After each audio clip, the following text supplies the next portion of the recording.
Good evening, all.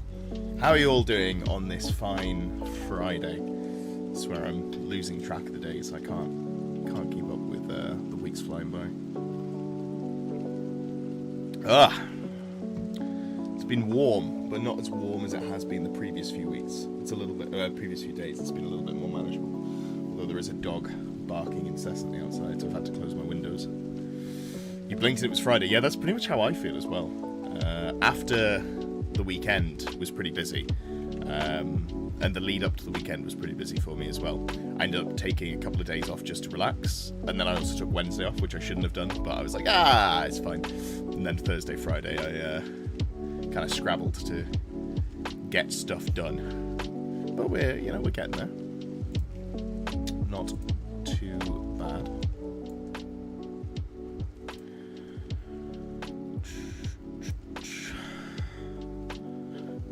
Let's have a good one, Papa Wheelie says. Yeah, absolutely. Hey, Ironbound. Exams are over. Looking forward to getting started in Warhol. Congratulations. I hope it all went well for you, and you did well.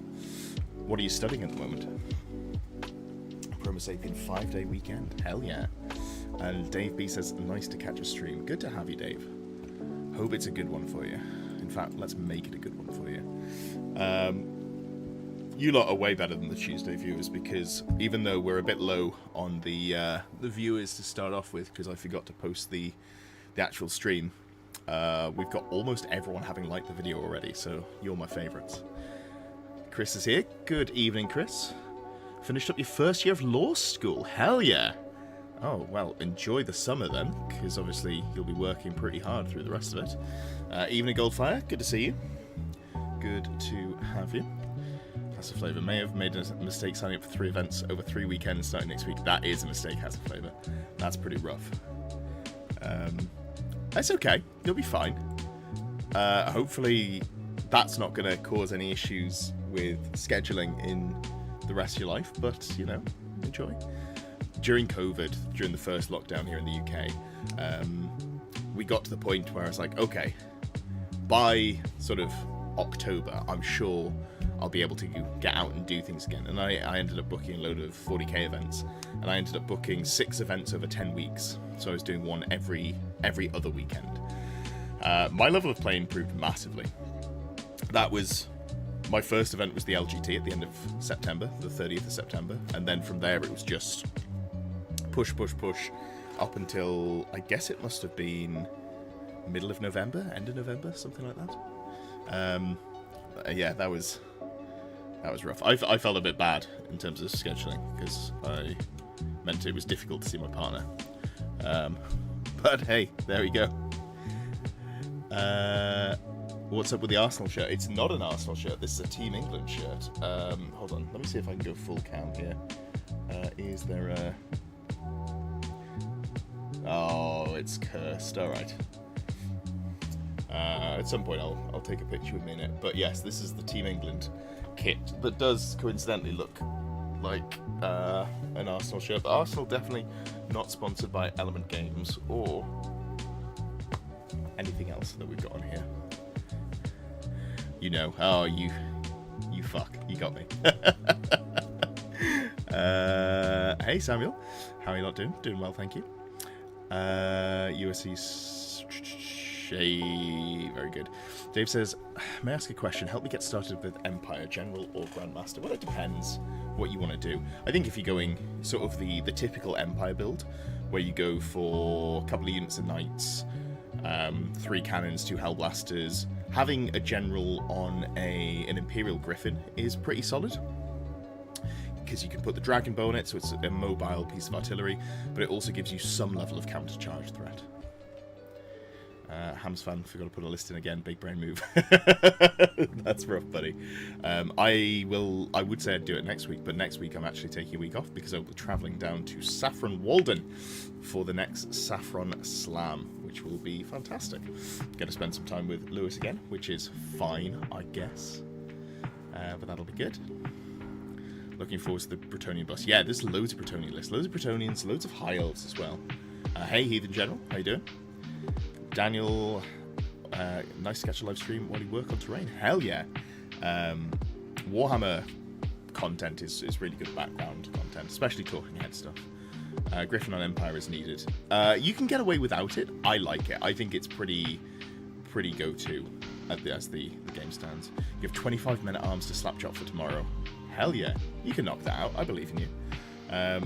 I painted some zombies for the event last weekend, which did I talk about that on the stream? I think I did a little bit, but so obviously Ginger Steve, incredible patron of the arts, if I'm calling myself the arts, huge, supporter of the channel. I build models for him, and I was building models for Mikey, Hellstorm Mikey, who we wrote a list for a few weeks ago for Tomb Kings, and then they went over to one of his commission painters, Rebecca. So Rebecca was painting those that I built, and then Nick, the other commission painter, Nick was busy, I think he was finishing off Steve's Warriors of Chaos list, so he was doing that, and then I was... Hey! Thank you, that rat bastard. Rat emoji. Tickles me every time. Appreciate that. Thank you. So Nick was painting the Warriors of Chaos, and he didn't have all of the models he needed for his list, so I ended up building and painting some models for his vampire counts, and then he had a health issue mid-tournament, so I stepped in and played game 3, 4, and 5. So I was playing with a list that wasn't mine, although I did help write it 6 months ago. And I was playing with models that I did end up building and painting, even though it wasn't my army, which was a bit of a weird twist, but it was a nice circular bit of logic. I was going to say, is our Ginger Steve's dropping in? Maybe not. He's a busy man. Always glad to have him when he's around. Lovely. All right, well, I reckon we can get started. We've picked up a little bit, 26 viewers here. So we have got plenty of faces that I've recognized. So I'm just going to go from the top of the list from people that I recognize that I've seen, and we'll go from there. In fact, actually, I'm going to start with a Bretonnian list because there are so many Bretonnians here. Hey, Strifey. Oh, no, you won't be around for long, so let's start with you. Always happy to start where someone's got the time crunch. Let's have a look. So you were asking about mercenaries. Let's have a quick look here. Let me just get to the text. Okay, so Strife says, you've included mercs of your Empire list a few times since the Arcane Journal. You just think they're neat. Hell yeah. Great start. I don't have to fix the list. Oh, thank you, Dave. That's really kind of you. Advice. I appreciate that. Hey, Tina Man. Fantastic. Thank you for being a member for 5 months. Really appreciate that. I don't know if that's going to pop up. There we are. If my Bretonnian list was on fire and I had water, I would water my plants. But if it was your Bretonnian list, then you would be part of the problem because you've got the Bretonnians. Got you there. Start with the Bretonnian list. Once you've made it, you can Control-C, Control-V for the rest. I think that's not quite true. I think you can make interesting changes with Bretonnians, and you can play a little bit more to theme with Brets because they're so strong that you can kind of just be like, I'll do something a little bit different. However, some of my advice is going to be, this is cute, but just do the thing that everyone else is doing. So, back onto the Empire list with the mercenaries. You don't have to fix this list. Is there any world where mercs add something to an Empire list? Perhaps an angle I haven't thought of. Cool and flavourable. Dragon Company feels like a nice place to pop low and hack. That's fair. You can also do 3-drop lists with characters, deployments, and war machines. Doomseeker's characters, so you can load up without adding to drops. You're guaranteed +2 to go first. Yeah, that is definitely a good way. If you want to go for the gun line, going with hands on low and hack is not awful, because you get the increased chance of going first. The only downside to doing that is you are more likely for your opponent to hide their army, because if they know you're getting +2 to go first, they know they're almost certainly going second, which means they're going to just deploy as if they're going second. But that's not necessarily a big issue. Alright, so let's have a look at this list. So you went with The General, who gives you +1 and stops the mercenaries from having to roll a misbehaving mercenary table. That's really good. Captain, BSB with Dragon Bow, Charm, Shield, and a Pegasus. This is fine.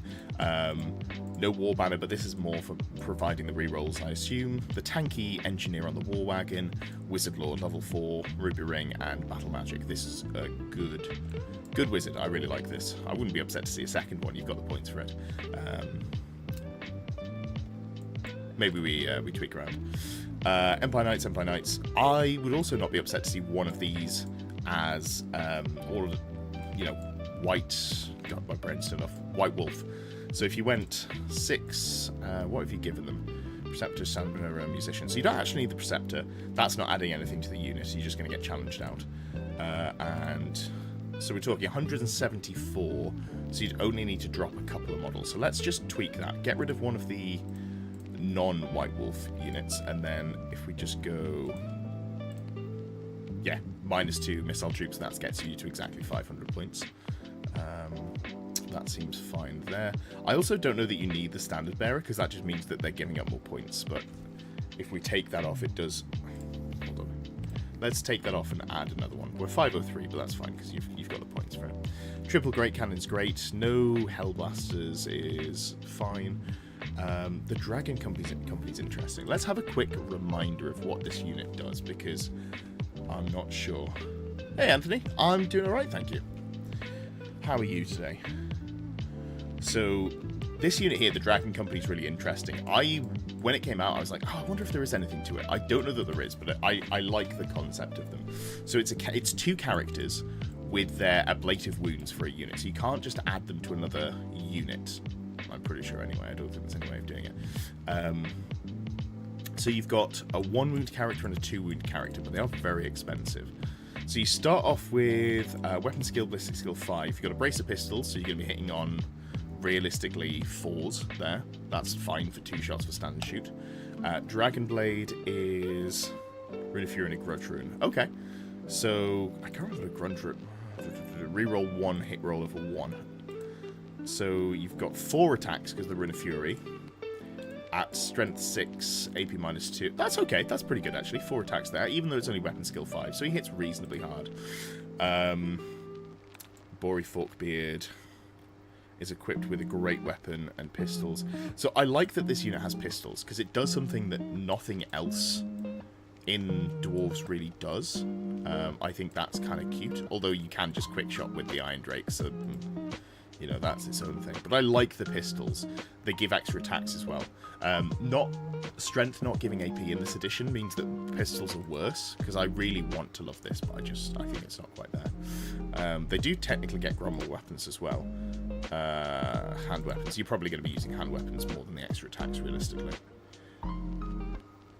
Dwarves with Arcane Urgency seems pretty funny. Yeah, if you put a wizard in there, that's solid. Can you do it with mercenaries? I think you have to do that with...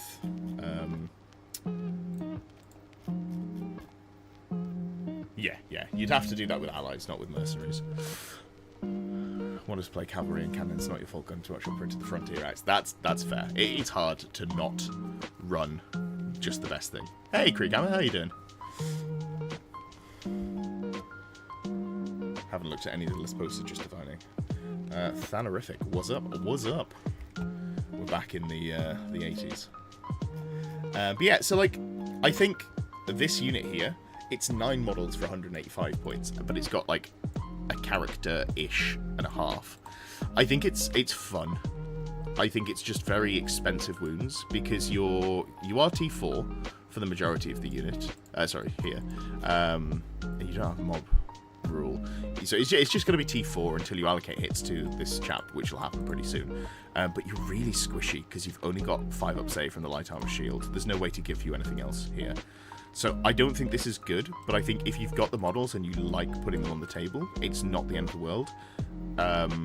You've basically got 400 points here of this isn't actually going to add anything to my list other than, going second between the General and Prince Uther. Prince Ultha, I'd say. But it's cool. And you haven't actually gone that heavy into guns. So they are going to get to you. gives you a bit of scrapping. I do like the Doomseeker. This loadout is quite nice. So Rune of Wrath is +1 attacks. Rune of the Hateful is hatred of everyone, which makes a lot of sense. You are 2d3 +1 attacks here. You know, weapon skill 5 rerolling because the hatred. Your strength 5 base. You've got the Whirling Blades of Death and have you got Grumble weapons? Yeah, so AP1 there, and then Alric the Mad for making more. Oh yes, that's it. You turn off the armor saves. That's the one. I was thinking it was the rune that let you just make more and more attacks. But I can't remember what that one is off the top of my head. It was a runic tattoo. Endless Battle. Yeah. So I think this is a pretty interesting loadout for a Doomseeker, and I like this in a list, especially when you don't have to roll misbehaving mercenaries. But yeah, so I think this is fine. Like, if you took this out and squeezed some points somewhere and put in 2 Hellblasters or like another Wizard Lord, I think the list is better. But you like them, and these are cool models, and I think they will do something. It's just the problem is you can't give them a ward save. Maybe you want to go for a bigger unit or something and go Elementalism to give them a ward, but that might be too much. Back in 20 minutes. Cool, yeah, no worries, Papa Wheelie. I'll do your list later on. Creek, I'm packing down your army for tomorrow's 3-game tournament. Hell yeah! Vampire, Lord and Dragon and 2 Screams again. Fair against the local mapper. That's basically what I played this weekend just gone. It was pretty fun. The Vampire, Lord and Dragon, it's just cool to get to roll Spectral Doppelganger. I really like that. Realistically, when I take notes, it's just Doomseekers. Yeah, I think that's it. That's true. Weapon rules turning off armor is weird. Oh, I hadn't even thought about that interaction. That's rough. Just take the one that turns off armor entirely. It's fine. But yeah, no. So I haven't really made much change here. I just got rid of 1 State Missile Troop and upgraded them to Knights of the White Wolf. If I subscribe again, would you include my list for today? Crying face emoji, smiley face emoji. I just brought a Bretonnian army. I know you would include me anyways. When did you submit your list? I can't see it. Have you put your list? Put your list in the chat, mate. And then if I've got time, I'll do it. Subscription or not, don't feel like you have to subscribe if money's an issue for you. Thank you for the support, appreciate it. But worst case scenario, I can have a look at the list off stream if needs be. Have a good long weekend. Thank you. I will be working both tomorrow and Monday. The joys of, scrabbling around while I look for proper work. But I appreciate the kind words. Nice vibe in this channel. Hell yeah, Dave. That's what we're going for.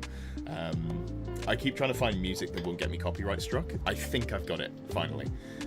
The previous times I've tried it, I get copyright struck. And it doesn't make much of a difference. Like, I don't make a lot of ad revenue on videos, but, every little helps. So I don't really want to give up the £3 it'll earn me for the however many viewers I get. Samuel says, any chance we could do my list before 2? Have to pick up the kids from school. Sam! It's 8:25. Your kids, you gotta go get them. Oh, it's funny because time zones. Yeah, no, we can absolutely have a look at your list. And I'm so sorry. I think I ask this every time. Remind me your Discord username. I really should know this, but my brain is pretty frazzled. You're in the PNW. PNW? Pacific Northwest. There we go. I know America. Lo-fi beats are always nice. Yeah, I agree. It's good background noise. 3, that's like 1/2 dried pot. Games Workshop pot. Oh, yeah. Aslan. There we go. As soon as you said it, I was like, oh, yeah, of course it is. Yeah, so I'm not going to link this one, Strife, just because I've not really changed much. But, like, maybe you just drop this unit and put another wizard in, the Prince Ulthur's Dragon Company, because a second Wizard Lord, level 4. In fact, let's just point it out very quickly before we go over. So we'd probably go Pegasus. How many points do we need? I like the Tome of Midnight. I know it only gives you 5 spells, but 5 spells in battle magic is solid enough. You'd have to shave 15 points. No, that needs some serious tweaking.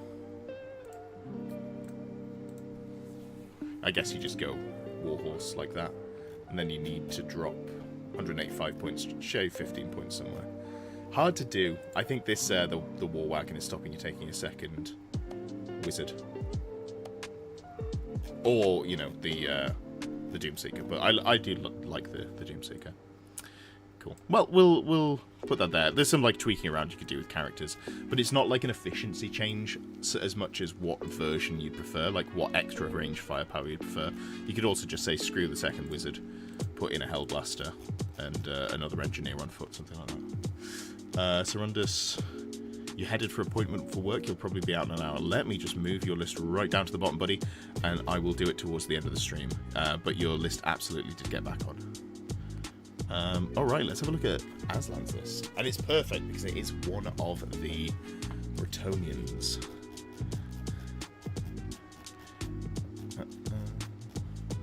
How's the volume level of the music? Because it sounds good on my end, but I don't want to deafen you all if it's not right. Okay, so Aslan says, need to beat vampire counts, probably a dragon, some screams, a necro coach, maybe Black Knight, GG. Graveguard, Vargai schools, I'm guessing. Tool me up. Don't have any more tags, but I have a Hippogriff. Okay, cool. Are you tailoring a list? Music volume's fine. Fantastic. Thenerific and Creek Hammer. Appreciate you. So, this thing is solid, and I can see why you haven't gone for the Killing Blow version, because I think this is more consistent against Undead. So many Brets need more beasts. There are some Beastmen in here. There definitely is a Beastman list. This Paladin's pretty pricey. So, something I wanted to talk about, and I'm sure you're aware because you've put him on a royal peg, you've given him the Grommel Greathelm. Virtue of Duty gives you +1 combat res, but you can't join a unit. That's all well and good, but you're only T5 with 3 wounds once you factor in the royal peg, and that makes me a little concerned for how well the Paladin's going to survive. Just makes me a little bit worried. Yes, tailoring. Well, so there is... Okay. There is something we can do here, if you don't mind being a little bit rude. And I'm not going to lie, it's pretty damn rude. Banner of the Lady's Grace. You ignore all negative modifiers to your leadership.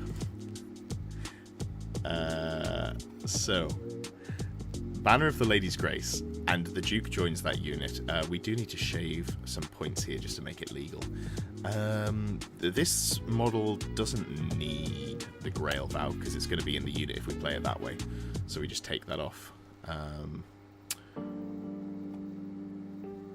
Very chivalrous. Yeah, it's very chivalrous to tell your list. So the first thing we can do is the Paladin's unit will not take negatives to leadership, so you're always going to be leadership 9 when you're screamed at for this unit, which means when they scream at you, you're rolling on leadership 9. You're not even taking the -2, I believe, for the actual Wailing Dirge rule itself. And that will just mean that this unit gets to fly around and do its thing. You'll never want to take the Duke out of the unit, but these two combined means that you've got a Death Star that will just go and do stuff. The Prophetess is pretty cool. I do like an Illusion Caster. I wouldn't put Ruby Ring of Ruin on it, and also the Lore Familiar Sword of the Stout-Hearted combo. I just don't think that's worthwhile. What I'd actually do is use those points and go Heartwood Lance, because it gives you much better output. So Sword of the Stout-Hearted gets you to Strength 5, AP 1, which is fine. And it's, Armor Bane, two-handed doesn't matter. But Heartwood Lance gets you to Strength 6, AP 3, which is significantly better. Obviously, you don't use it in subsequent turns, but you're Bretonnian, so you're not expecting to be there for subsequent turns. Maybe you do into Undead, but I think it's fine. I think this is really solid. Potion of Speed is obviously decent as well if you're planning on charging in, but honestly, I don't know that you need it against Undead. We'll leave it in, because it's only 10 points, and it's not, like, particularly expensive. Oh, let me put you on Illusion, because I'm pretty sure that was an Illusion Caster. Yeah, because so basically, this is just the Death Star from Hell. You could even take the Duke out, run him solo, and have the Leadership 8 unit with the Prophetess and the Paladin flying around, immune to screams, and the Duke just goes a little bit solo-bolo. We only do one-round combats. Hell yeah, we do. Full violence, big fan of that. So this is just tweak the characters to be more effective into specifically Undead. Then you've got 2 units of Peg Knights. So you've gone Banner of Shalons, which is interesting because they're not going to have anything to stand and shoot you with. So if we're tailoring, let's take this off, just in that it's not particularly useful. And I think, what do we got here? So you definitely want a unit champion. Anytime you've got characters attached to a unit, give them a unit champion. It just gives you flexibility for... okay, they're not going to have any missile weapons either, other than the zombie dragon having a breath weapon. But you've already got Virtue of Knightly Temper, so you've got your rerolls there. So we're going to drop both of those magic banners. This is Grand Army. Is there anything else that's worth putting on? I mean, you could give one of them a war banner, but honestly, I'd just go +1 Peg Knight. So you go maybe 2 units of 4. Maybe that's the way to do it here. And then you could go, because you've got points to shave in here. Yeah, so Grail Monk. I'd always take the Men-at-Arms with the Blessed Triptych. It just gives you another version of Stubborn that you can chuck out there so you don't run away immediately. And let's get rid of one of the units of the Knights of the Realm, because I don't think it's adding all that much to you. And then you just buff this up with whatever models you've got suitable. We should give one of these War Banner. You're fighting Undead. Yeah, there we go. And then let's just lose... is the First Knight bringing anything to this unit? No, I'd probably just lose the First Knight here, as opposed to cutting a model. Yeah, I think something like this is good. So you've got the Duke, who will slap anything, the Paladin, who is immune to screams, the Prophetess, who will hit real hard, double Pegasus Knights. We've dropped the banners that are good against ranged weapons, because Undead, you don't need to care. A couple of units of Bowmen. In fact, normally I'd give these skirmishers, but you don't need to care about the shooting protection, actually, so we can leave them as is. Men-at-Arms, given them the Blessed Triptych. Dropped one of the Knights of the Realm on foot. They're nice models, but I don't know if they're adding much in this list other than going in marching column and using them for redirectors, which is fine, but they're a little expensive for that. And then you've got your big unit of 8, which is fine as well.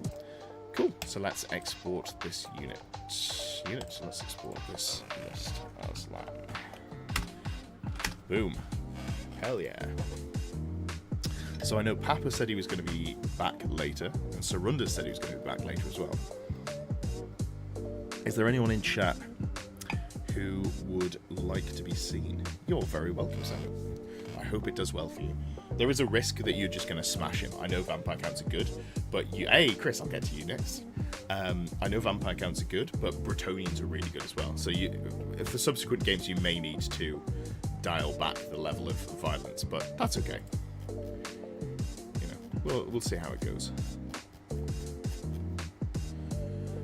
Chris says, first time taking Chaos from an event, and I don't want to go Chaos Lord on a dragon. You also have some Chaos Warriors with shields, 5 more Dragon Ogres, 1 Chariot, and 2 Marauder Horsemen. I like your list to start off with. Oh, it's your list for Saffron. Hell yeah. Thanerific, your Thapnos in Discord. Perfect. Let me just scroll you up. I'll get to yours next. Yours was the Trace, your first Trace list. Is there a golden unit size for Knights in Empire? 6 or 7, I think, is really nice. Cool, Anthony.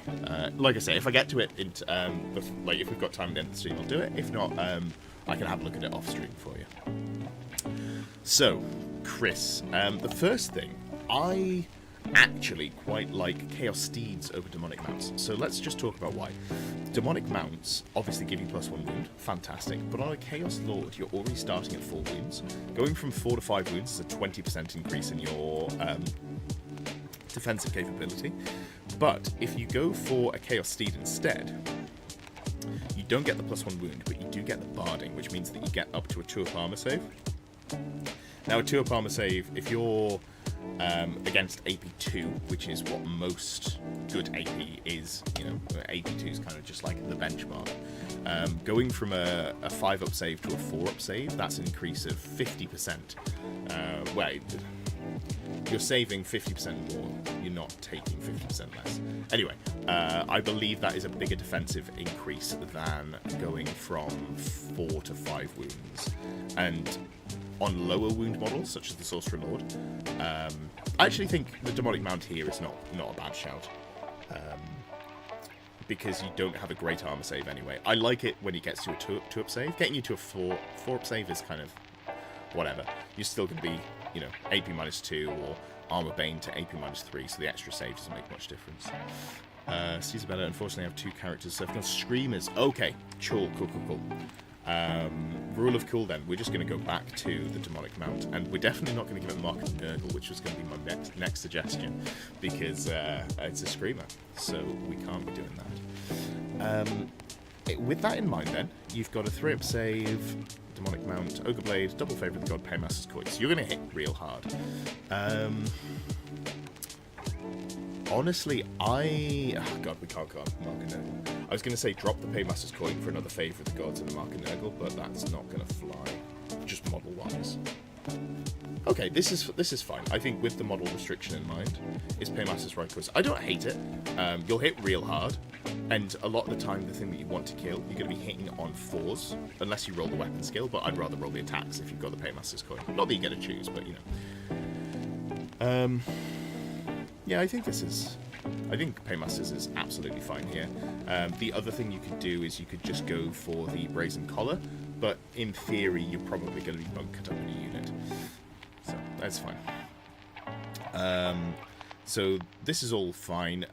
Infernal Puppet for Spell Familiar, Battle Magic, super fine. Sorcerer Lord, level 4 Undivided, with Spell Familiar, Favour of the Gods, Demonology, this is fine as well. Obviously, you're going to be trying to buff up the Chaos Knights here, but also have the option to take the Magic Missile as you want. In fact, I'm not sure the Tome of the Dark Gods actually does much for you, because if you go for Mark and Nurgle, you get the +1 toughness spell. But you could... Oh, this lets you take that, and also... Because I was thinking Demonology has a signature spell that's Magic Missile as well, so it lets you take... Yeah. This doesn't let you take... Let's have a look here. I think this replaces, so you can't also go the Demonology signature and Blue Fire, I think. I'd want that clarified if I was planning on doing that. Chaos Knights, 10 with Brazen Collar, Blasted Standard. I don't love Blasted Standard. I think it's really expensive. I understand it gives them a lot more, but if you're going for something, I'd be honestly more tempted to go Rampaging Banner, because getting into combat is more important than not taking a little bit more damage, and rerolling ones isn't going to make enough difference. Otherwise, you can go Icon of Darkness, only good against ballistic skill shooting, so it doesn't do everything, but 40 points. So Pash take the Demonology Sig, but it could be cheating. Oh, no, I trust Pash's opinion on things. It's kind of annoying to me how much... Right, this is between you and me, chat. I actually really like him. It's annoying how nice he is. Feels like he should be a dislikable figure, but he's too nice to be the heel of the scene. He's just kind of lovely. But I didn't say that. No need to tell him.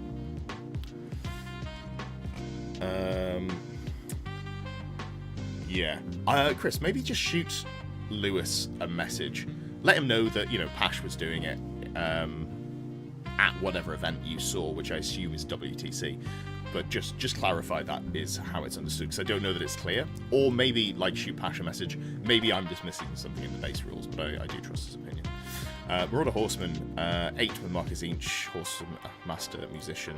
You've gone for light armor and shields. Love this. This is a great loadout. Nice bunker. I remember when the Worlds in Warhammer is. Yeah, it is in September. It's the last weekend in September in Melle in Germany.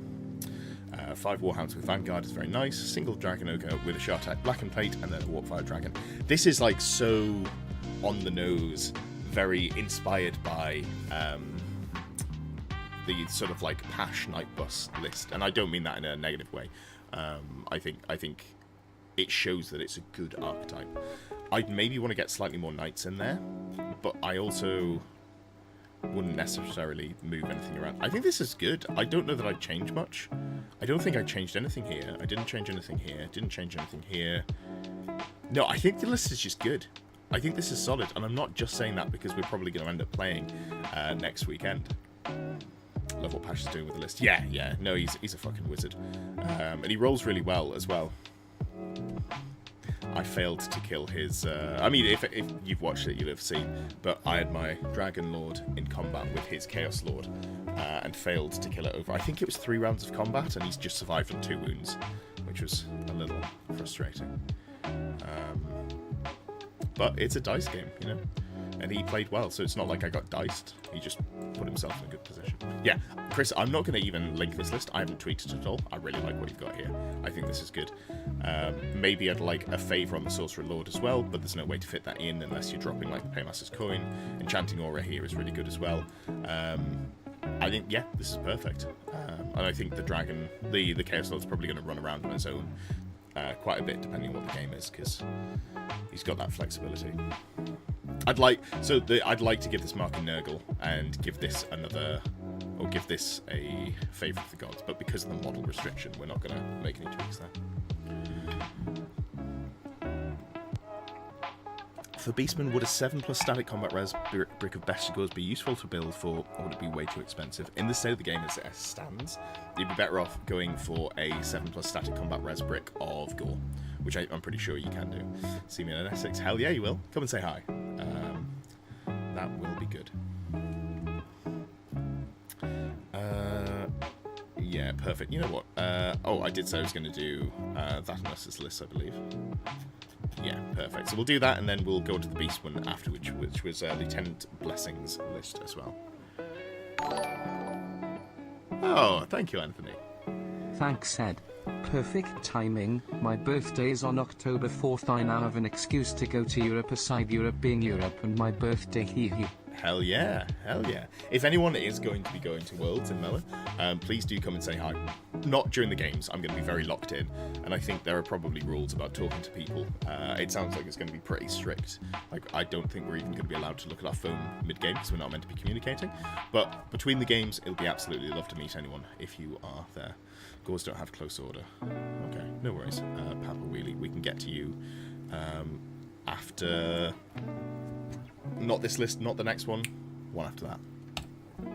Alright, Thatanos. So, you said... Let's have a look here. Building your first army looking a fairly archetypical trace list. Large asterisks off. Not doing any dragons for narrative, that's fair. Including a griffin for cool model reasons, also fair. Hoping the army will be competent as possible. Feel like my biggest questions were how much to spend tooling up the Archmage versus sister models, and what banner to take in the Lions. Cool. Yes, cool.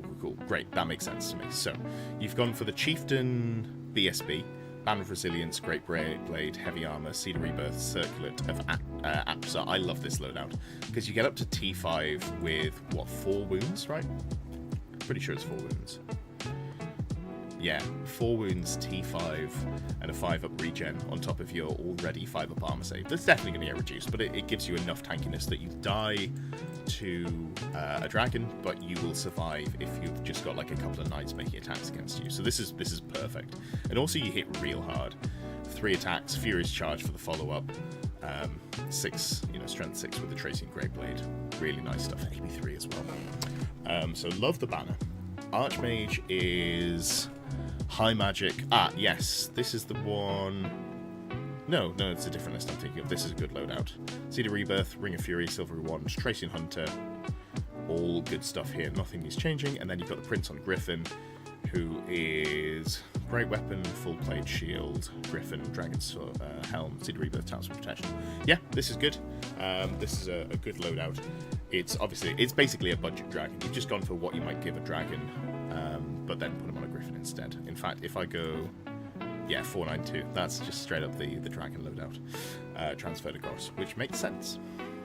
White Lions, you've gone for Lawmaster's Cloak. Perfect. Give you defense against magic missiles. Although at T4 you're not as resistant. I still like the 4 up there. War Banner for 25 points. I think War Banner's good. Because you don't have close order, so getting you a little bit more buffed up is good. Veterans is good there as well. I'd like to get magic resistant to this unit. Is there any way of doing that? Maybe we just go... I think Magic Resist 2 would be really nice to have here. So let's go to Obsidian Lodestones. Still got points left.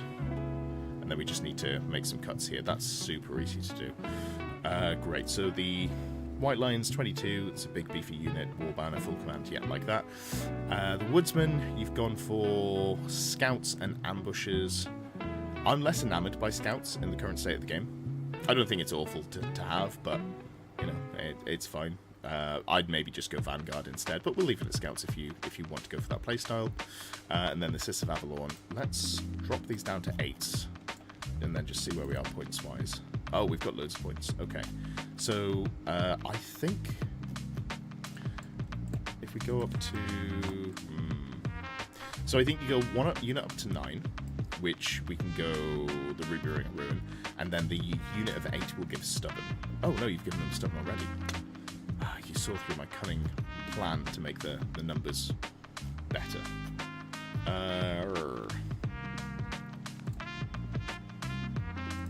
Is there anything we can tweak? Because we're 8 points shy now.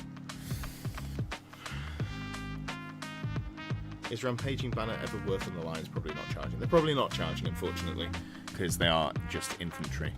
It would be cool if they would. If you could give them Swift Stride, I'd do that. Like if the banner gave them Swift Stride instead of rerolls. Great Eagle is nice.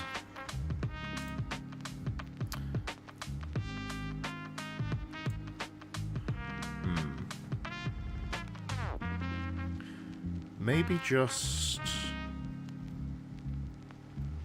I mean, we could just go drop the Obsidian Lodestones, go Spell Eater Axe. You lose the Tracing Great Blade. You can't use it because you've got a magic weapon here. But that does let us put... Oh, it doesn't get us one more, does it? Puts us 3 points over. What a pain in the backside. And there's no way to trim. Ish. I do like this part of the list building where we're just trying to hunt down the efficiency angles.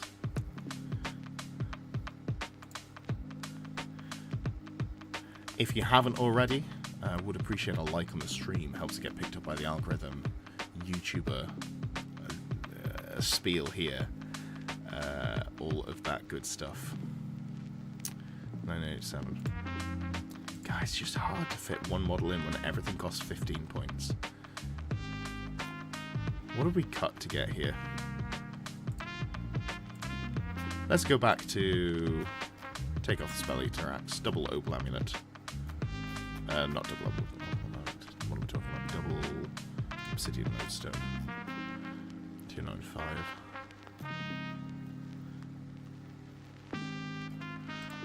I guess we can just go 5 points here. You don't need a Potion of Speed. You've got a... There literally just isn't anything good for 5 points, is there? Potion of Foolhardiness. Already caused terror. Already have a ward save. Burning Blade just to ruin your attacks. We'll give you a long low as well. There we go. Purely because I can't find anything else to do with the last few points. If there is a better way to just get the efficiency in the last few points, do feel free to tweak them around.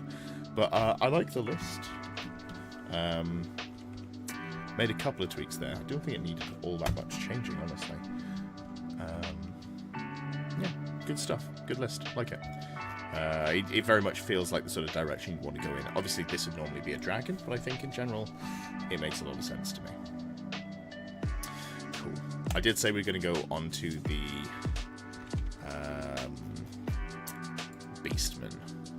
This was Lieutenant Blessings list. Open brackets, Adam. Who is the general in this list? The Great Bray Shaman. I don't think that's right. In fact, that's definitely not right. Let's put it on this model here.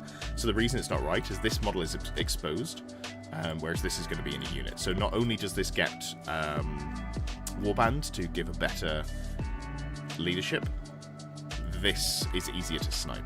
Hey! Fantastic, Eden General. Glad you're here.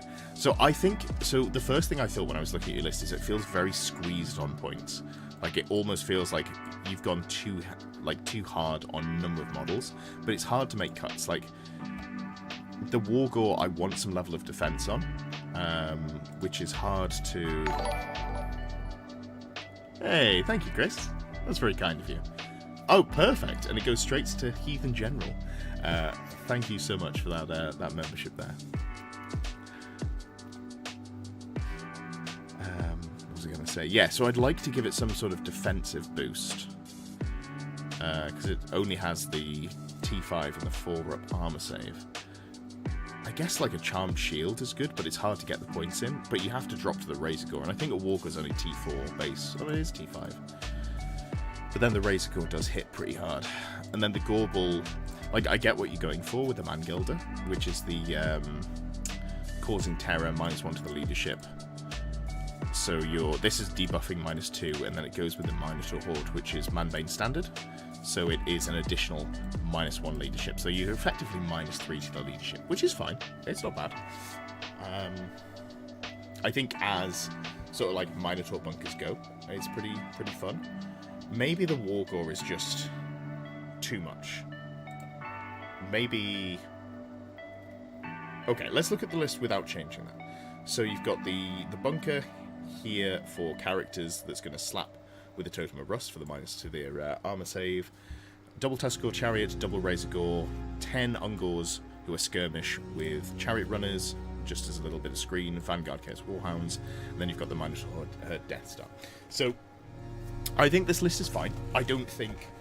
If you want to keep the characters as they stand, which is the Wargore BSB, I wouldn't make any changes to this list. I think this does what you want it to do well. If you're willing to make changes, what we'll do is we will remove the BSB. I think we keep it as a BSB, and then maybe just go... Maybe we change this, but we'll leave it as Warbanner to start off with. There's literally no point giving it armor, because it's going to be in the unit with minus to loot armor. So let's go armor meteoric iron. Give it some level of defense. Yeah. So the Gorbel, I think... How do we fix this? I want to go... you've gone Slug Skin. I really want to give it Gouge Tusk to get it AP2, because you need to get that wound through. So let's go Gouge Tusks, but then you'd have to put a second character in there. God, this is difficult to tweak. I think what I want to do is put a Doom Bull in as general, and then you can remove some of this. But then that is just the rest of your list. So I don't know that you do that anyway. Range damage, you've only got one Vile Tide here. Obviously you can't pick Vile Tide here. You go potentially double Wind Blast, which is fine. I think actually removing the chariot, I think there's too much change that needs to happen. So what? I'm not going to make the change in here. So I think this list does what it wants to do effectively. The Wargo's squishy, so maybe I'd drop the BSB actually. In fact, let's definitely drop the BSB. The reason for that is it's very squishy. It was 204 points, and if it gets killed, it's 254 points, which you can get cannoned off super easily. Do I need the Ruby Ring? I like Ruby Ring. I think this is the sort of list that values its multiple range spells. And there's not really anything you can give this to make it tankier anyway. So you could just go, like, here's a Wargore that isn't the BSB, that is going to try and slap hard. At which point, I don't think... Is there anything that you'd give it? I guess not so much here. Give +1 strength. I don't think that's worth doing. Yeah. I think without completely rewriting the list, I think this just works. Take off the BSB here, and that gives you 25 points. And with those 25 points, we probably go a pair of Charmed Shields. So if we go Charmed Shield here, drop that shield, it's the same points. In fact, could do that anyway. Just, you know, it's free to do so. Here, we'll go Charmed Shield. Obviously, you're not using it with a great weapon, but if you get shot at by a cannon, you'll be glad to have that once use 5-up ward. And then we've still got 20 points to go. Blackened Plate. Blackened Plate's not a bad shout. For the Wargore, it only gets you to a 3-up armor save instead of a 4-up armor save, and you don't use the great weapon because you're using a shield. So I actually don't know the Blackened Plate's worth going for, unless you went for the full combo with Gnarled Hide, but that's infantry only. Yeah. So we go Charmed Shields here. I don't know what we do with those last 20 points. I guess you just, like, beef up the unit a little bit more.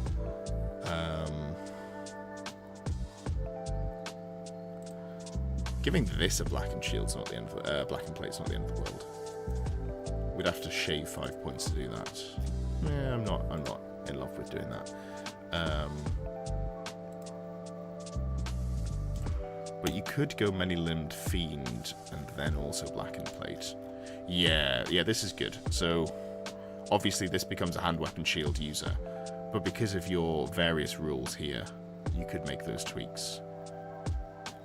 Because you've got a 3-up save with a blackened plate shield, and then you're going to be strength 5 AP2, and because of the many-limbed fiend, you're getting another attack, so you'd be up to 7.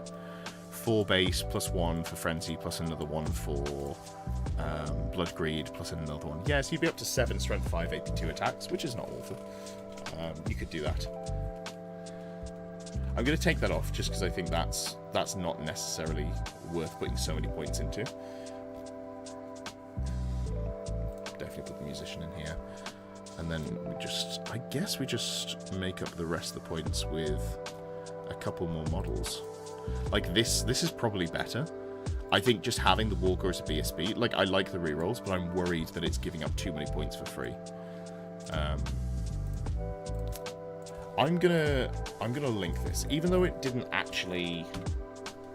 I don't feel like I made huge sweeping changes that are super valuable to you.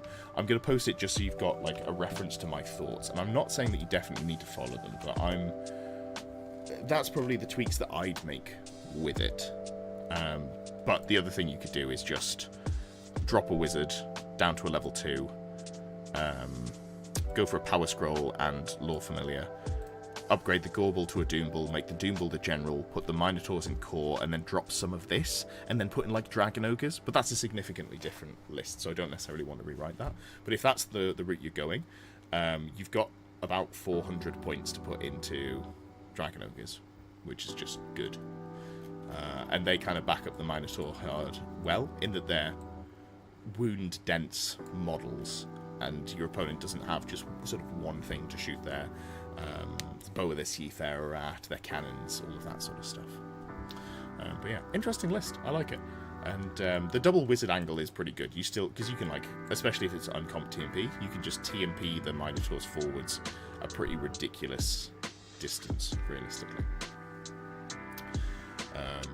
And you can go back to putting the Wargore with a BSB. I'm concerned that it gives up too many points. Like 204, it gives up, if you kill it in combat, it gives up to 304 points, and it's easy snacking for a dragon. But yeah, we'll move on. Oh god, it's we're 1, 2, 3, 4, 5 lists in, got 9 to do, and we're 50 minutes in. I've been nattering too much today. I guess that is part of the enjoyment. Alright, I saw Papa Wheelie was back. Could add 2 Gorgons. I don't rate Gorgons at all. If your local meta isn't heavy on the shooting, they're a lot better. I find they just die very quickly. They are incredibly quick to be picked up by cannons and the like. Like Dragon Ogres. I like a Dragon Ogre Shaggoth, even though it is very points dense and kind of hard to get anywhere. Or Giant Spawn of Nurgle. Those are the things that I really like in terms of the monster slots. Gorgons, I think, are more fun than good at this point of the game, in my opinion. Alright, Papa Wheelie, so Bay Area open. Let's just scroll up here. I know there was some text to go with this one.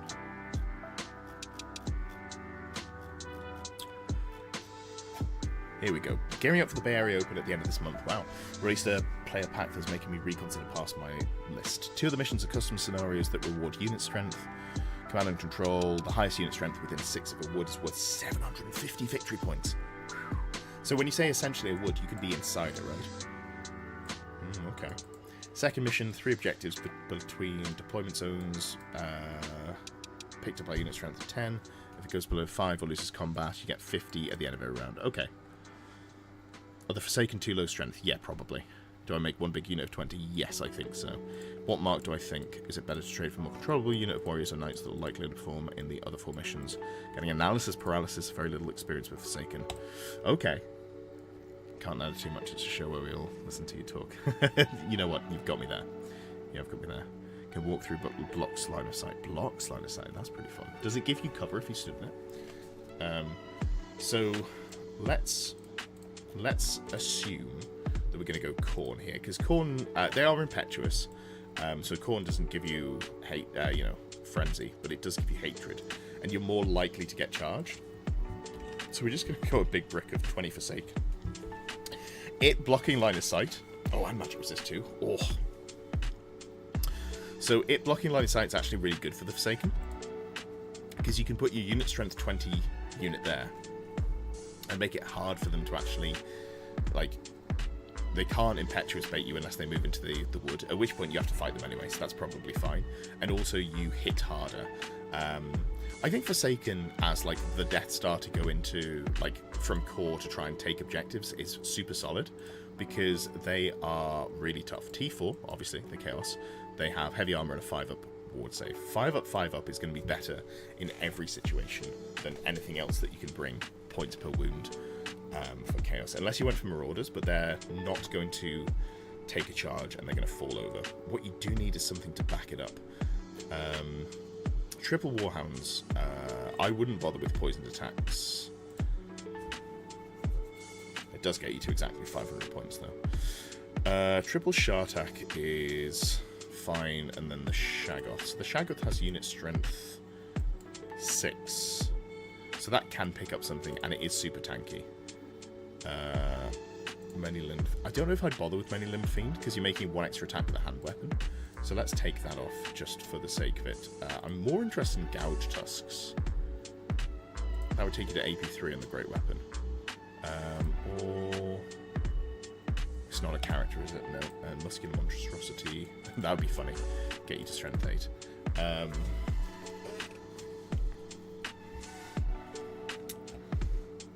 Maybe Gouge Tusks. How many attacks do you start off with? Is it 5? Yeah. So 5 attacks, weapon skill 6. There's no way to get hatred, is there? Digipoison to make points could have just a big ass brick of Dragon Ogres. Ah, you know what? In this, I do like that. Also, we can drop Uncanny Senses. I don't think that needs to be done. Let's just go big ass brick of Dragon Ogres. I think that makes a lot of sense in this list. 4 with Great Weapons, Heavy Armor. And this is good, and then we just need to shave 10 points in characters. And this gives you a unit strength, what, 12? They'd have to kill 3 to get you below 5, so that's a good holder of objectives. This thing will hold objectives. This will hold the central and hold objectives. It's also a lot of points denial. You just need to make sure that this all scores you points. So General BSB, Great Weapon, Heavy Armor, Mark and Nurgle.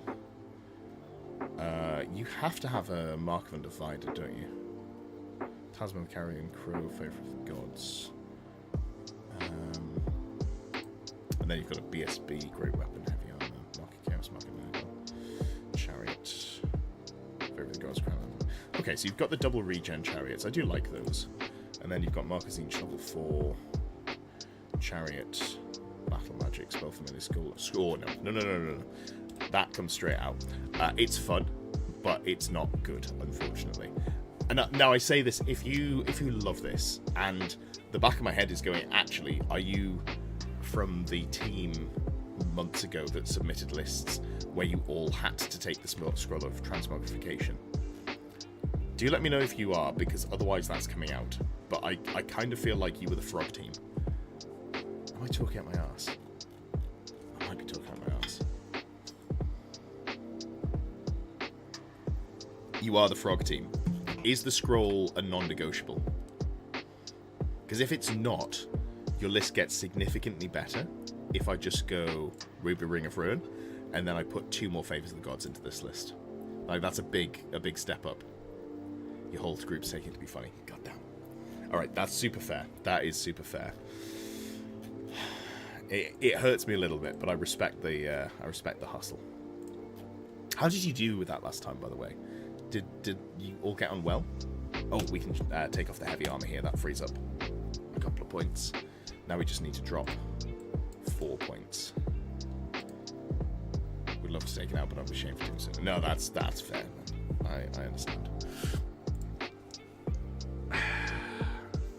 So we need to shave 4 points. there's not a good way to do it because you've got the scroll in. I think you just have to lose Mark of Nurgle on one of these. I'm sorry to say. So we're going to go Exalted Champion's the General. This is the theoretically hittier one, where it matters more about getting wounds through. So we're going to drop it on the Aspiring Champion. We're just going to go Mark of Undivided. And then we'll give a second Favour of the Gods to this one. I think this is the better version. I think this holds objectives better. We're going to go with that. And that'll we'll live with that. Are you doing any practice games? Because it'd be interesting to see how well this plays into that specific meta. I'm assuming well, but I also haven't played that specific meta, so I don't want to just sell you a lemon, you know? Hell yeah! Perfect. Yeah, I like the suggestion for the big unit Dragon. This was really good. Definitely test one of the objective missions. Cool. Alright, well, hold on. We've got 1, 2, 3... We've got 3 Bretonnian lists, 2 High Elf lists, and then we have got a mix of, like, Renegade Lizardmen, Lizardmen, Renegade Rats, regular Dwarves as well. So we'll move on to Saurus Blood's Bretonnian Exiles here. And let's have a look. You're super welcome, Papa Wheelie. I hope it goes well for you. And if you lose, don't worry. Get all your losses out in practice. That's my goal. So we've got the Baron here with the Exile's Vow, Frontier Axe, Syrian's Locket, Virtue Knightly Templar, Charm Shield, Barded Pegasus. I don't like that. That needs to be a Royal Pegasus. Royal Pegasus gives you the +1 wound, +1 toughness, which is really important when you're flying around as just a T4 model. So that's important here. Paladin, BSB, Morningstar on foot, Exile's Vow. Exile's Vow lets you join Peasantry. Yeah, because it doesn't say that you don't. That's good. That's good. I think the Knight's Vow is the one that says you can't join Peasants. Yeah, so because you're an Exile, you can. Falconhorn and the Charm Shield is super fine. This is fine. Then we've got Outcast, all level 3s. The Ruby Ring, Demonology Caster with a prayer icon for the +1 to dispel against hexes on a horse. And then Battle Magic, Flamestrike 1, Lore Familiar, these are good. And then the Sergeant at Arms. Halberd, Light Armor on foot. I'd like to give this guy at least a Charmed Shield, because he is one of your sources of Stubborn, right? Or Shield Wall, effectively. It gives you a... Yeah, gives you a mini reroll. So you want this character to survive if you can. So let's go with Charmed Shield. So that means we're 35 points over currently. Knights of the Realm on foot with Great Open Shield. Great. A couple of units of Peasant Bowmen. I think this is a list where you would benefit from skirmishers. I personally think these should be skirmishers. Because you can use them to shield your Pegasus Knights from shooting before the game starts. Human Guard, you definitely want the Blessed Triptych in there, in my opinion. And instead of halberds, I'd be going Thrusting Spears. The reason for this is you're almost never going to be making attacks because the front rank's wiped out. So if you have the option to make bad attacks with the second rank, Strength User, AP nothing. +1 initiative on the turn is charge, so if they make a short charge, and they're initiative 3 as well, you get up to initiative 4. If it's less than 2 inches, you'll be striking at the same time, which is something. War Banner here is super fine, give you that, stacking up that combat res. You're going to put the Paladin in there as well to get you up to, let's have a look here, Close Order 1, Horde 3, so that's 4, Banner, War Banner, Paladin. So yeah, it gets you up to that Magic 7, so you can tank a dragon. Also having a Sergeant here to challenge out if needs be. +7, hell yeah. Hell yeah. Mounted Yeoman. Oh, I wanted to make a change here. These should have light armor and shield because they're a bunker for your wizard, so you want them to survive. You also can drop the Standard Bearer, that's not doing anything for you, but Musician and Warden's good. I'd also like some more wounds, but you're kind of strapped for wounds here. And then we've got Bombard, double Pegasus. Are we... Oh, we've got to shave 70 points. Why have we got to shave 70 points? Oh, no, we don't. We just need to take 35 out of the Yeoman Guard brick. So if we just go down to 30 instead of 37, gets us back to core, and then we still need to shave 35 points. That's a bit of a bugger. How do we do that? I don't really want to drop any of these wizards. I think the ranged output they bring is good, and I like the double bombard. That does kind of mean shaving points on the Pegasus Knights, which I don't want to do. But if an impossible challenge here, because what we could do is we could, you know, drop down to 3 in both units and give them both musicians, and then we put 1 more Yeoman Guard in. But I don't love that, because 2 units of 3 Pegasus Knights is kind of... doesn't feel great. I want a little bit more beef. How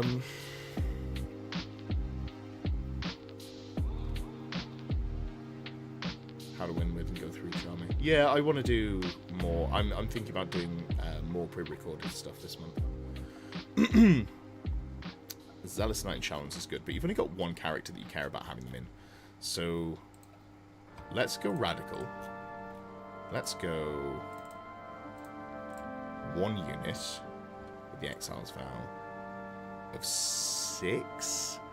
Is this good? We wouldn't be able to go 7. We can drop this down here. The problem is the points are so immovable, and I like the pieces you have in here. Maybe the double 3 is better.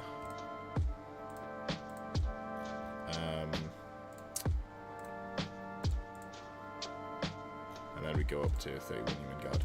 Right, so this is yeah.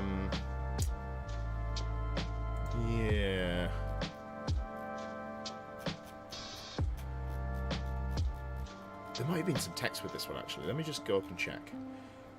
Completely disillusioned with Knights of the Realm. They do barely anything beside kill, chaff, or give up points. That's very true. Bit of an evolution of the Yeoman Guard blob I've been using. Mounted Wizard just runs around. 5 Foot Knights Plague, Bombard, Bodyguards, Thunder Baron Lord, but I don't mind going Heroism 3 Heirlooms. I think this one goes better into different targets. Yeah, I think this makes sense. It's just really hard to shave those points. Maybe we just drop the Sergeant at Arms, honestly. Like, I understand it's good, but I think I like the 4th Peg Knight more. Maybe we just do this, and then we need to shave 2 points. Like, is this it? Does this do the job?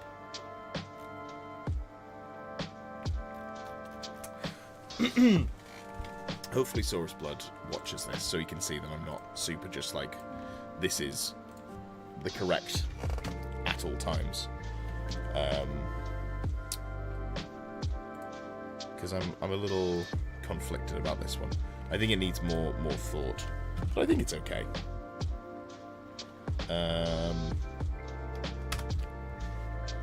My message is too long. Oh, disgraceful. How do I upload as a file? There we go. That's fine. And then if I just that source, hopefully 1 hour, 5 minutes in. Yeah, there we go. Perfect. Link the timestamp, and you can have a look and see if there's anything there that he wants to go with.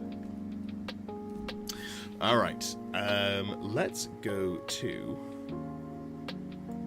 an interesting sisters list. Here's one that I have to double check, because Rico has put together a list with lots of sisters of Avelorn, but I'm pretty sure there is a restriction to who can join them, and the problem with Old World is there are a lot of rules that are very similar but not quite the same. So I just want to make sure that there is a rule saying that sisters have to be general or specifically a certain unit. So let me just double check that one, because I like the approach.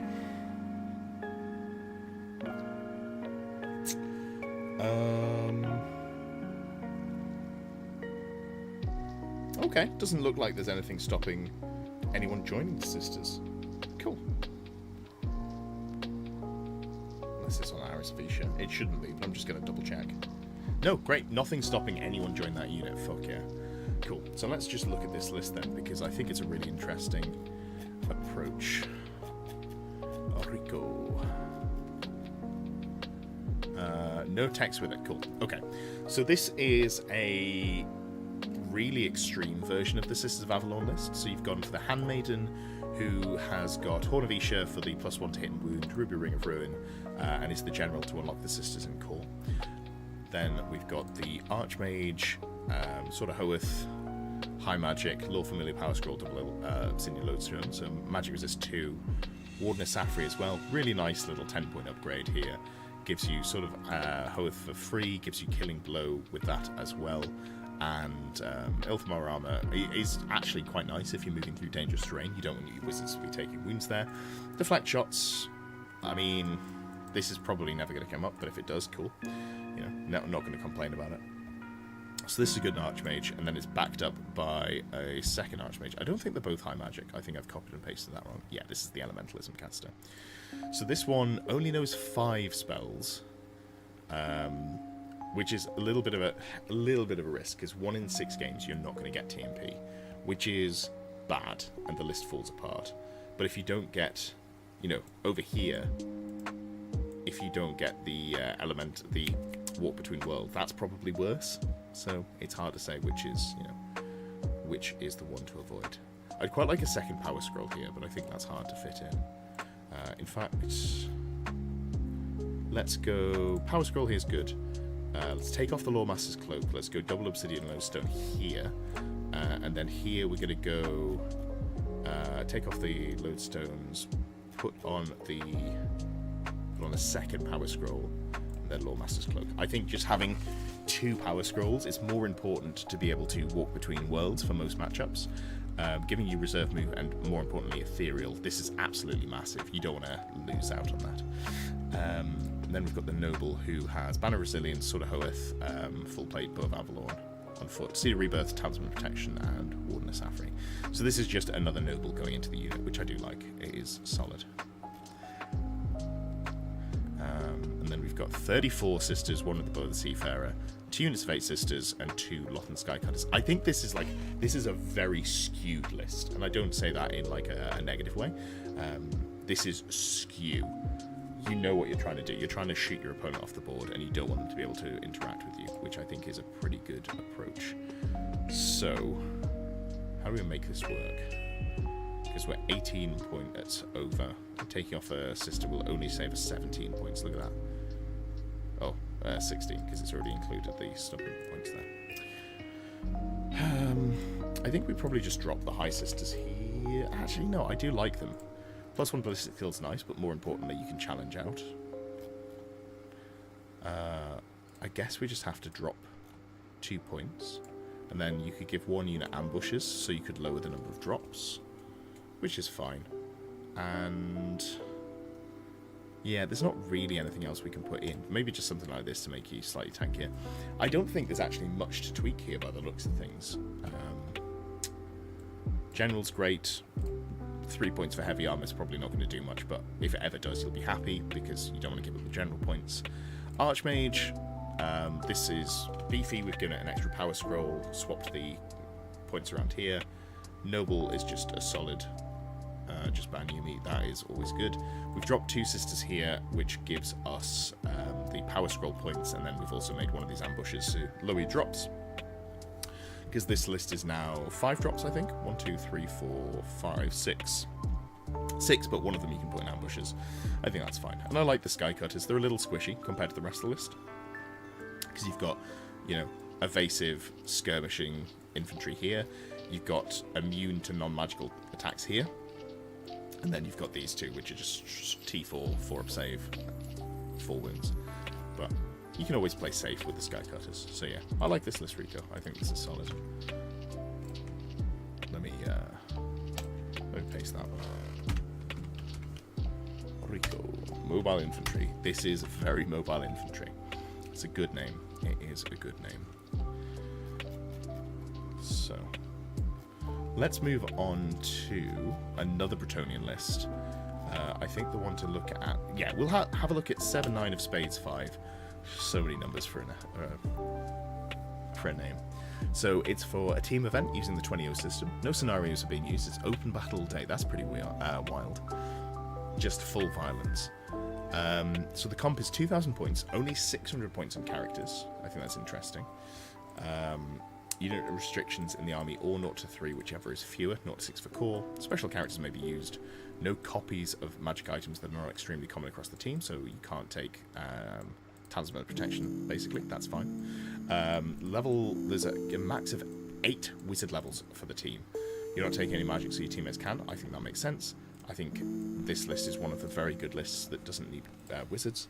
Considered splitting the Knights of the Realm into 2x6 and adding the 10th Pegasus Knight, probably by removing the Trebuchet and some of the archers.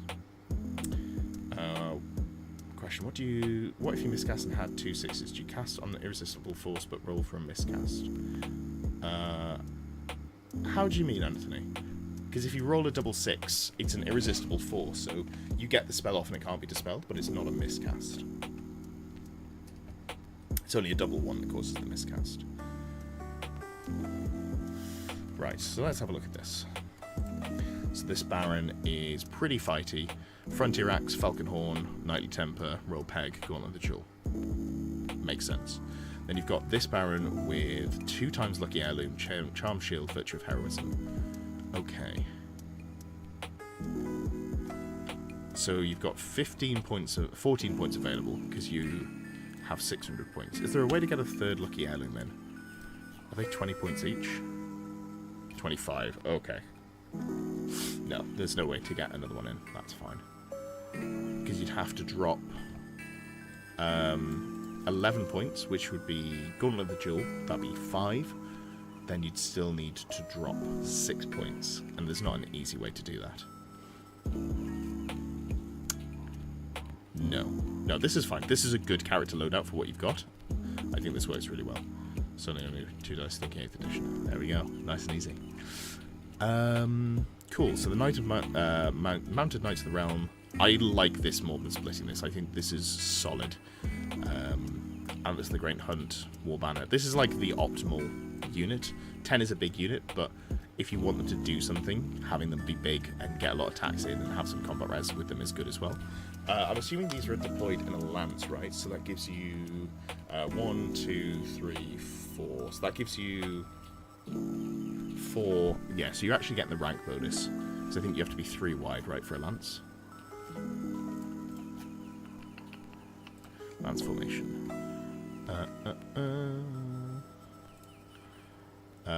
Enough models is determined by... Oh, so it's only the back rank that gives you combat res. God, that's rough. But you do get... So this gives you +2 combat res. For now. Until you take any casualties. Eesh. No, I think this is good. I like it. Peasant Bowman. Yeah, this is fine. I don't think the Standard Bearer is adding anything. Honestly, I would probably just drop the Standard Bearer and add an extra shot each. Musicians I do like. I think those musicians are good. But we'll come back and tweak if needs be. Peg Knights, Bombard, Trebuchet. I wouldn't mind another Trebuchet. What do you have to drop to get a 3rd Trebuchet in? Need to free up 90 points. So you could free up 59 points outside of core to do it. So that drops you from 9 Peg Knights to 8. I think this is fine. I think the double bombard and the trebuchet, like an extra trebuchet is interesting, but I think I prefer the consistency of the Peg Knights here. I also really like having musicians in these units. Let's go musician, something like this.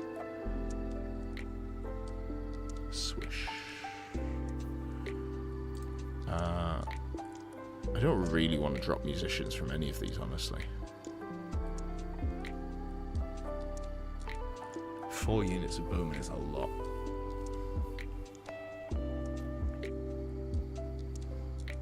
Can you have 3? Yeah. Hey, bud. How's your week going? Let's remove this. And then just go... Let's go 12s here. Because that's multiples of 4, so you're less likely to run away. And that leaves us 21 points. What can we do with 21 points here? So there's only 15 points in core. We don't have enough to put anything in here. This unit's got the Banner of Honourable Warfare. This one's got the Banner of the Zealous Knight. Both really good. I do like Banner of Shalons as well, but you don't actually need it in this list, I think.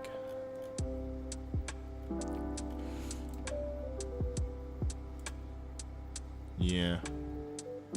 I guess we've just got to bump up here. Can you go up to 16? Something like this. We just had to drop 2 peasant bowmen.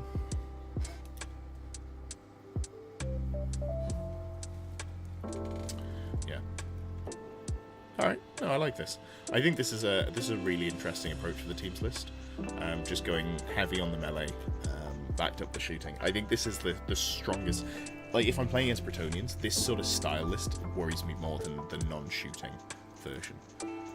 I don't know that the peasant bowmen are going to do much, but it lets you, you know, theoretically deal with their skirmishes.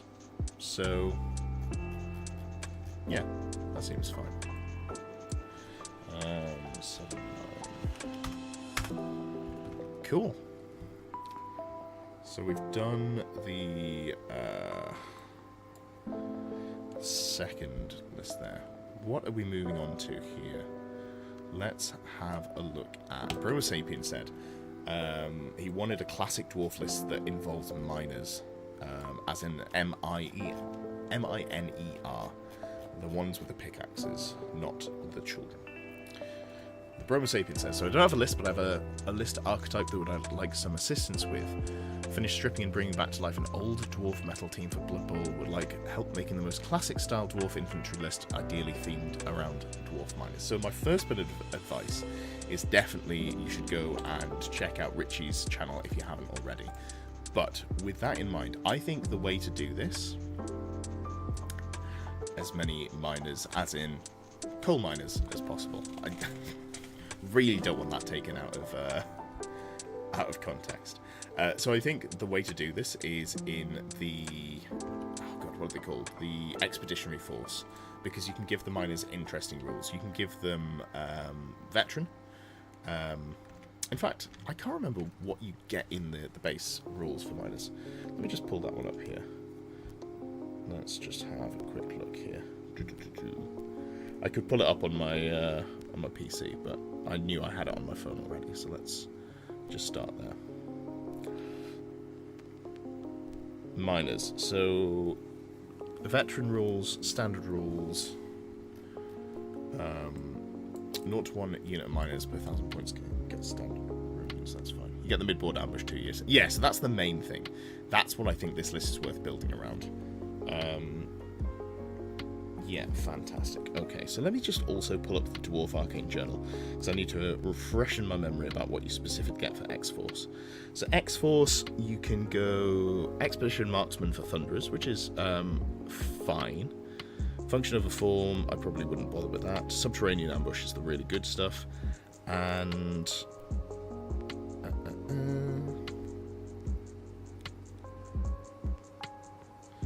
miners. Oh, so the miners having standard runes. I guess that's part of the basic thing. Okay, so let's go with miners. Full command, probably full command, because Steam Drill. This gives you a reroll to come on with your ambushes, and also Furious Charge. You never expect to charge if you're a miner, if you're a dwarf, but you're potentially coming in behind them. We're just going to hit that with, I guess, the Banner of Courage. Because you don't want to be teared off the board. I like blasting charges, but they're really expensive. So we're going to go 2 units of, let's say, 12 miners that are going to come in from ambush. Equip the same. One of them can't have the Rune of Courage. We'll give it Strolaz's Rune. No, we won't. We'll give it Rune of Battle. So that's where we're starting from. Rangers. I think Rangers is good. Let's make the Rangers the core of the list. So we're probably going to go full command here with definitely 1 Rune of Courage on this. So in fact we might just have to drop that Rune of Courage, at which point we may as well drop the Rune of Battle, at which point we may as well drop the Standard. Okay. That's fine. That works. Here we go. So then the Rangers, let's go a unit of... Start off with a unit of 18. Fully equipped Great Weapon Shields. 0 to 1 per 1,000 points. And let's just go 2 of these, right? Or do we start off with 1 of them? Love Rangers as well, fits the miner theme. Yeah, I absolutely agree. So the miners can't make it, so you don't really need to take blasting charges. So I'm thinking the way these miners are going to work is they're going to set up an ambush. Your opponent's going to charge forwards to deal with the Rangers, and the miners are going to come in behind their units, and then you get the rear charge. I think it's going to be difficult to set up, but that's how I picture it working anyway. So let's go with this. I think we still want to go with what you might expect. So we'll start off with a Thane with the handgun, and we're going to give him accuracy, bursting, flame, rapid fire. He's just too good to leave at all times. And he's also got 5 points. I really like the Rune of Furnace. This is a good rune. Gives you a 3-up ward. So if you're outside of the unit, you're not just going to immediately pop to a Pillar of Fire. Give him a shield and give him a Grey Weapon as well. Good stuff there. And he is kind of doing heavy lifting on the front lines. Runesmith. I think Runesmiths are good just so you don't get run over as a Dwarf player. So 2 runes of spell breaking here, and it also gives you the increased armor pen, so you can, your Rangers can actually do something. Not expecting it to be a tournament winning list, just a bit lost ones. Yeah, cool. I can absolutely help you find a starting point. That's not a problem at all. So we've got the Thane, who is going to shoot things. We've got the Runesmith, who is here to give the Rangers extra armor pen, and also make it so you don't just, your opponent doesn't cast spells all of the time. We need some engineers. What are we backing the engineers up with? I think a couple of organ guns is pretty tasty. And a couple of cannons. Like, if we're talking classic dwarves, I think... How do you feel about artillery?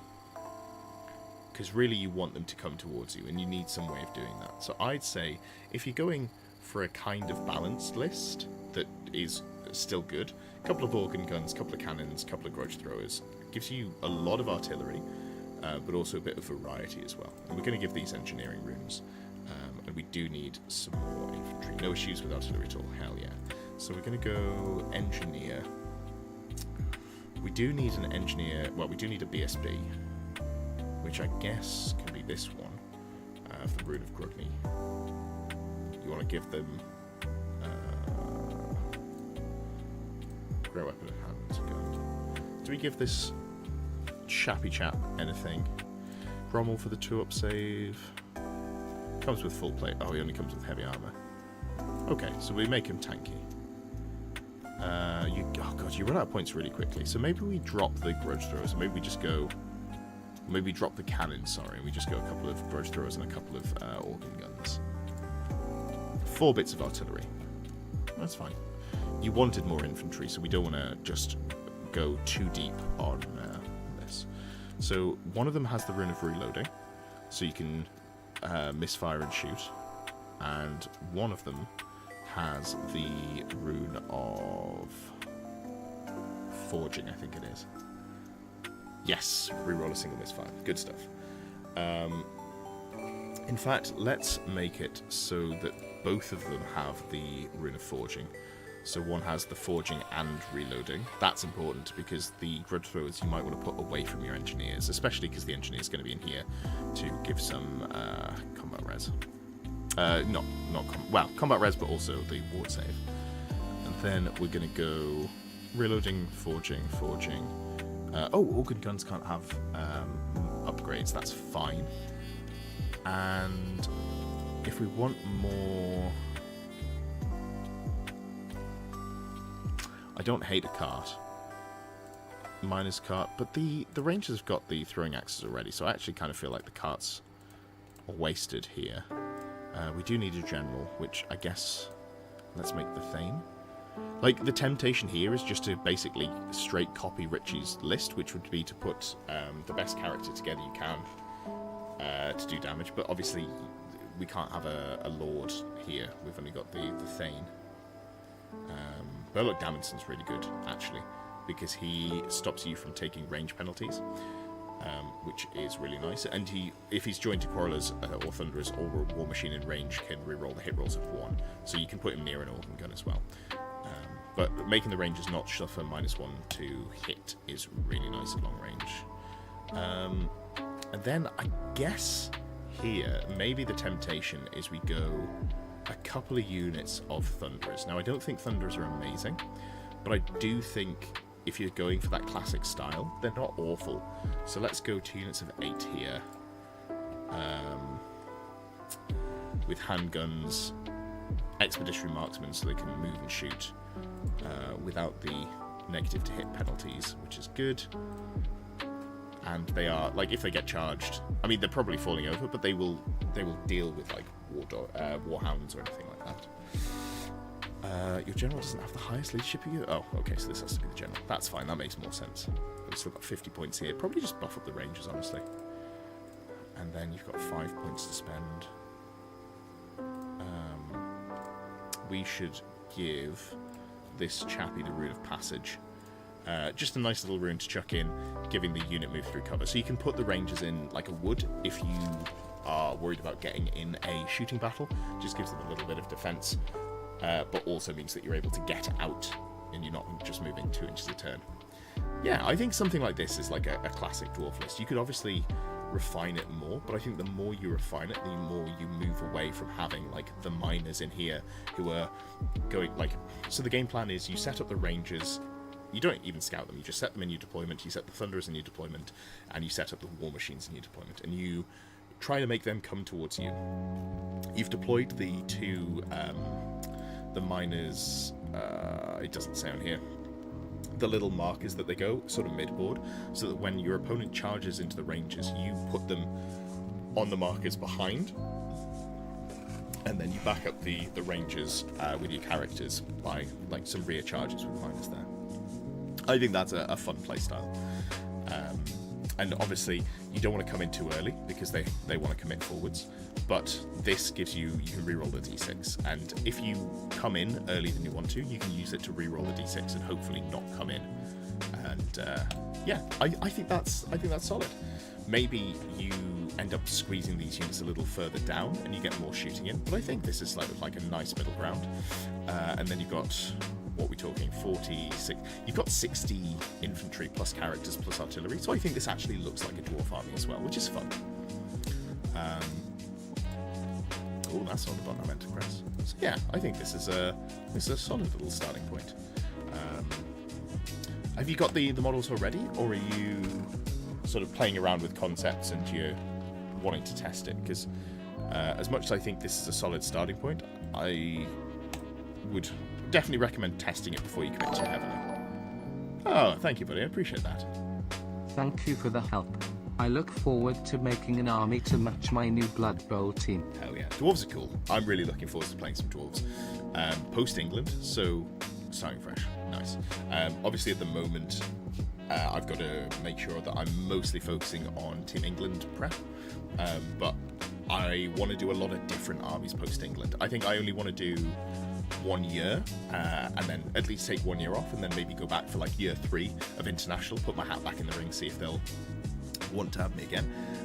But past September, so come October, I think I want to really start digging down and just do loads of fun themed armies. Like I want to do dwarves, I want to do beastmen. There's a lot of stuff that I want to play around with that I don't have the time or resources to do while I'm also prepping to travel internationally. But yeah, love dwarves thematically, and hopefully by the time I get around to doing them, infantry has been made great again, as they say. Lovely. So let's move on to Hellhammer Gaming's Grand Army Bretonnians list. What have we got here? So, opening everything in the background. There we go. I think there was some accompanying text for this one as well. What was Hellhammer saying?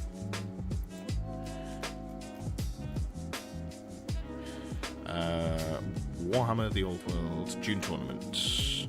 There we go. List for a one-day RTT event in June. Looking to improve my game. Would really appreciate feedback and improvements to help me better understand my faction and to not need much changing between events. Hell yeah. All right, Hellhammer, let's have a look at this. So, you've got... the first thing, unfortunately, this isn't legal.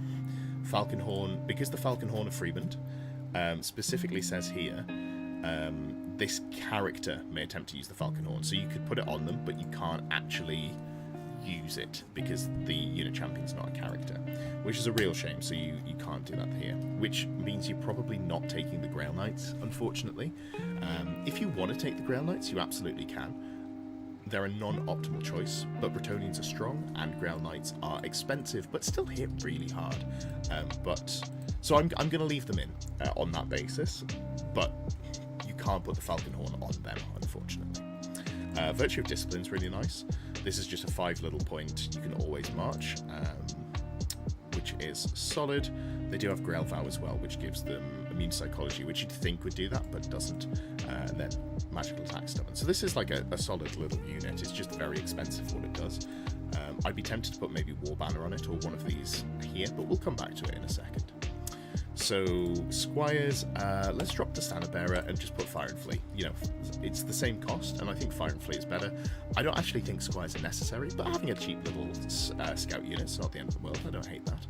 And also your Grand Army, so you're not worried about having scouts and going second. And it means in the mirror, you've got something that can help block out a wood.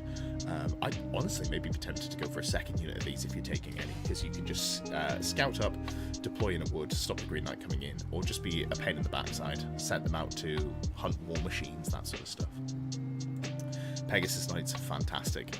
You know, Banner of Shalon's really nice banner. If I'm only taking one banner, this is probably the one that I'm going for, so that's all good there. And in core, people keep taking Standard Bearers for Peasant Bowmen. You don't want them to end up in combat. I don't think it's worth doing, but like, it's not the end of the world. I'd just rather have the +1 shot if you were going to try and fill those 5 points. I'm not going to take it away. I don't think it's awful.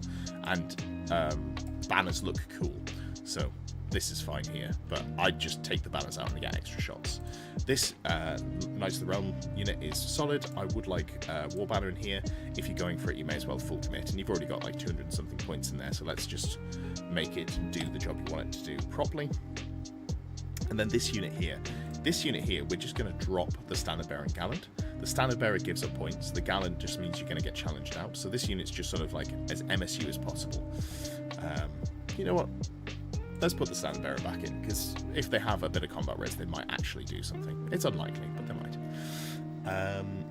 Cool. So we've got the Duke here, who is on a Royal Pegasus, Gauntlet of the Jewel, and Anointed Armor, and then Virtue of Heroism. So Heroism's great, Lancer's great, Heavy Armor's great.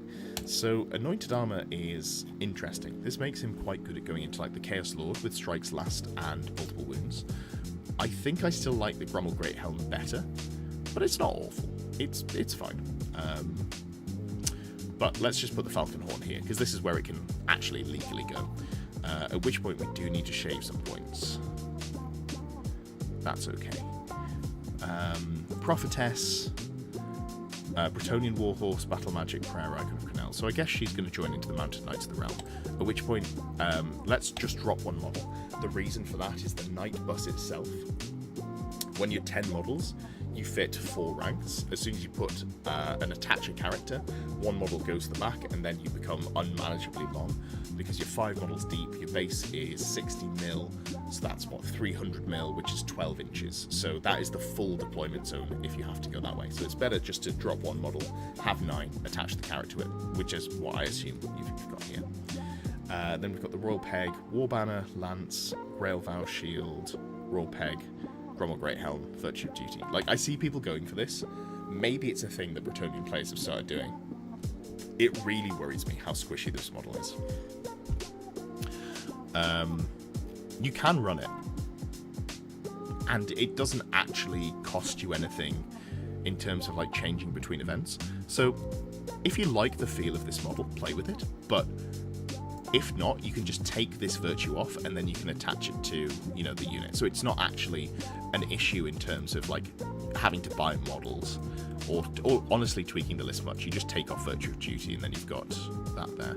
Ah, War Banner. Okay, that's why you've not got War Banner in this unit. Okay, so I guess we've got to take this off here. That's fine. I probably wouldn't put Banner of Honourable Warfare on it because it's probably not going to any unit with missile weapons. That's okay. That's okay. It gives us some points to play with. I don't hate giving this model the Ruby Ring, honestly.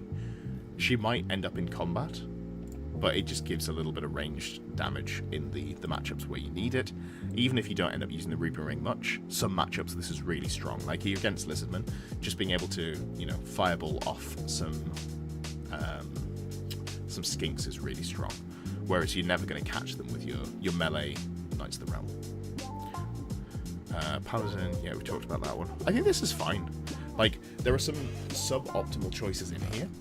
If you wanted to, you could literally just copy any of the tournament Grand Army lists, where you go Duke with Heroism, Baron with Knightly Temper, Prophetess, Paladin on horse or no Paladin, unit of Knights of the Realm, unit of Peasant Bowman in core, and then you just fill the points with kind of whatever. 5 Peg Knights, 4 Peg Knights, and then ignore the Ground Knights here. But it's not... Yeah, it needs more Peg Knights to be fun and fluffy. This is more fun. Like, Grail Knights are less optimal, but they're still okay. They're just a little expensive per wound. I think you'll do pretty decently with this list. If you're not looking to, like, absolutely min-max, this is fine. If you want to min-max, just copy one of the lists that you'll see, you know, any of the Grand Army tournament winning lists, but this has more character to it. You get to use cool models like the Squires and the Ground Knights, so I think this is fine. And also at some point, theoretically, Peg Knights won't be the best thing in the game, so not buying too many of those is probably good. Right. Let's go somewhere a little bit different. Let's go Renegades. Jordan has submitted a list for Renegade Rats. Let's have a look at this. Thank you very much to everyone who did submit the JSON file. For some reason, Jordan's didn't work, but I'm going to assume it's because it's Renegades, because the other 3 people who did submit it worked.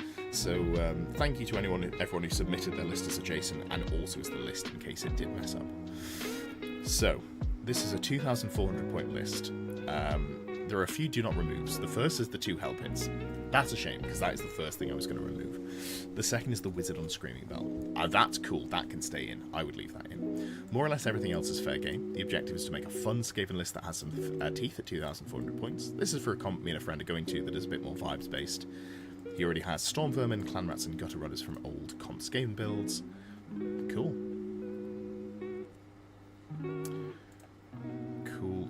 Cool. So, let's have a look here. So, basically, we've gone for a Death Star with the Storm Vermin. So, the Storm Vermin, Grand Banner of Superiority is good. Is there anything we want to put on the unit champion? Not off the top of my head. You've gone for a Doomflayer as well. In the Renegade rules, obviously, it becomes a detachment, so you can countercharge with it as a detachment, which is pretty fun, and do some combat res there. I think that's cool. I think that's fun. Makes your opponent have to deal with it. You definitely want to put shields on this unit. That's non-negotiable.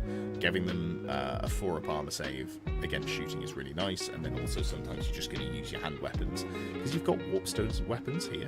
So yes, you're only strength 3 if you do use hand weapon and shield, but you keep the same AP, and you're, you know, a bit tankier.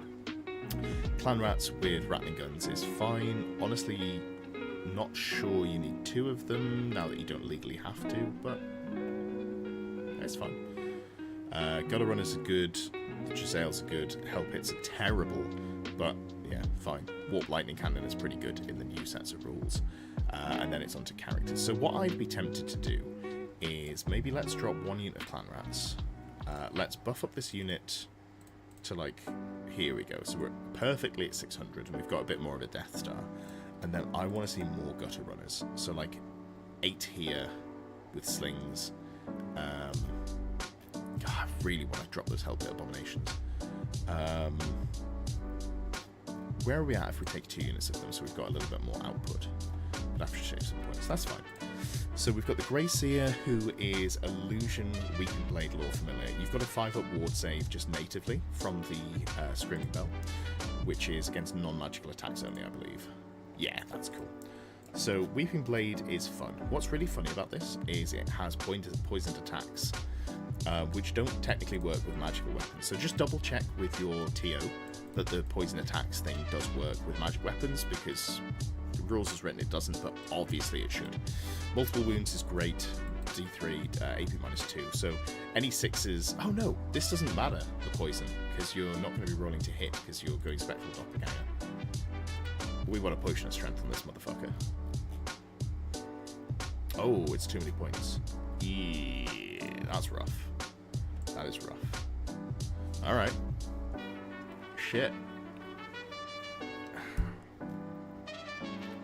Well, that sucks. That really sucks.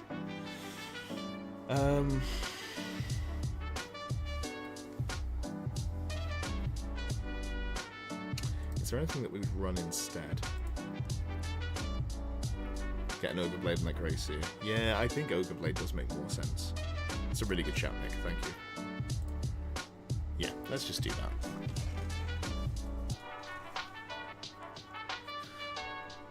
Nice. Your strength 5. That works. That works. And obviously you've got the Warpstone token, so you can actually more consistently cast it. Then we've got the Grey Seer here.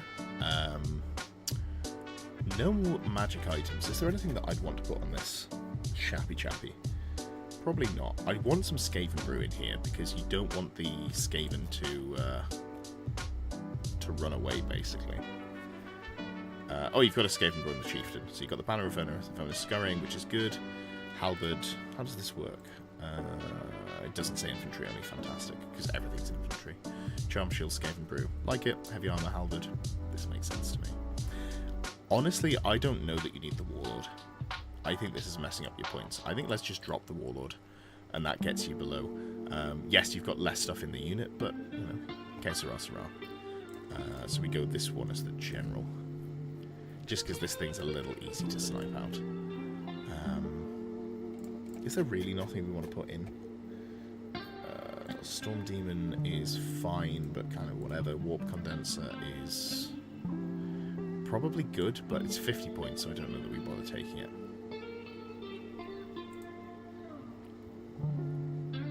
I forgot how bad the Warpstone armor is. 25 points for heavy armor, but it doesn't give you a ward save.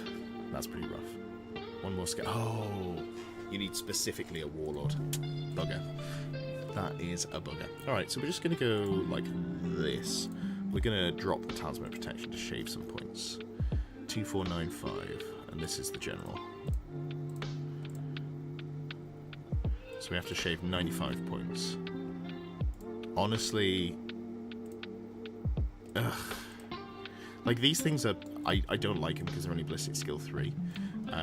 Strength 6 AP3 is in theory a good output, but I would say like that. But you know what, reading between the lines, he said he had these models already and he probably doesn't want to buy too much, so let's just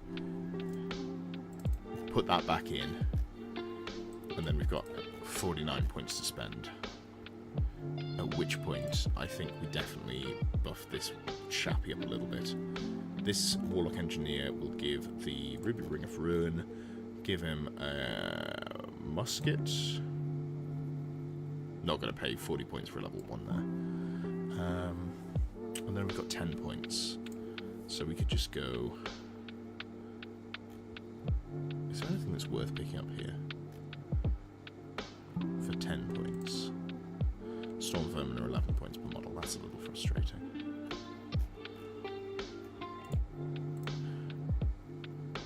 Musician. Probably just the Claw Leader, so you can challenge if you get charged. That feels fine. I think this is a decent version of the list. Like the Death Stars, solid.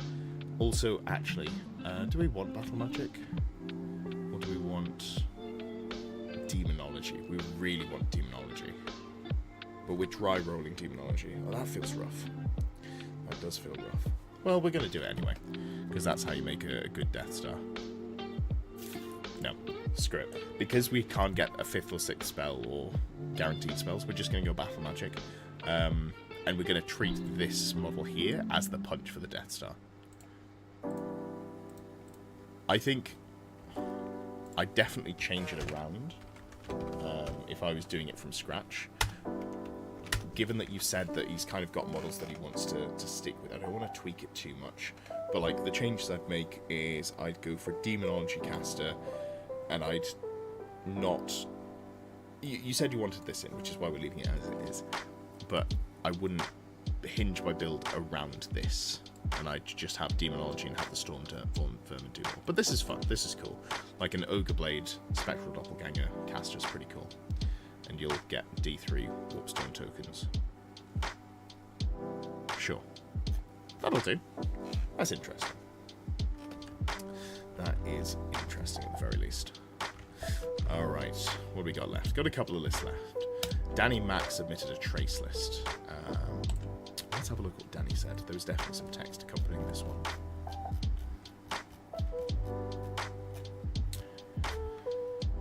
Newer list of trace. Tempted to push the white line numbers up if needed to make it a real big Death Star. Added Spelly to Axe the Mage to give white lines MR2 as well. Okay, yeah, so there were quite a few things that needed tweaking on this one, I think. So, unless I'm remembering the wrong one, that does happen sometimes. First of all, 5 points too many on the characters. So, level 4 high magic. We're going to have to tweak something. So there's no point going for the Great Blade here if you've got the Spellytrax. So let's just drop the Spellytrax for now. I'd rather go double Obsidian Lodestone, even though that is more points. Lore Familiar, Seed of Rebirth. I think that's good. Surrenders, you've returned, but go with whoever next. It's good timing, because there are 2 lists to do. This is one, and then yours is the next one. So we've got the Foot Caster here for Archmage. We've got the Noble, Banner of Resilience, Great Blade, Full Plate Shield, Seed of Rebirth, Trace and Hunter, and then you've got a Star Dragon. I think this is good overall. You just needed to shave some points. The Prince obviously has to be the General. The Archmage... I feel like I definitely want... where's it gone? I definitely want at least 1 Power Scroll on this. So you're going high magic, and just getting off that Walk Between Worlds is really important. I almost wonder if Walk Between Worlds is redundant with the Banner of Resilience, and maybe you just go either Battle or Elementalism for the ward save and the mobility.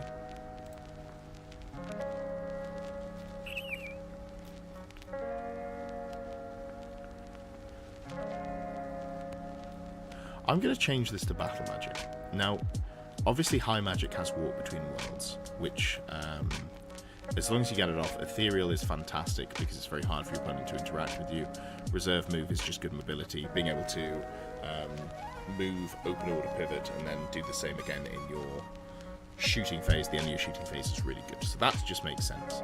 Fiery Convocation is very mid. Tempest is incredible against Fanatics specifically, but Pillar of Fire is pretty good against them as well. This is an okay melee spell. Fury of Cain is good, giving the +1 attacks, and then the Shield of Safri for the 5-up ward on your turn only is kind of good. The problem is, if you get charged, or sorry, if you charge, you can't cast Walk Between Worlds, which is why I think I'd probably drop it.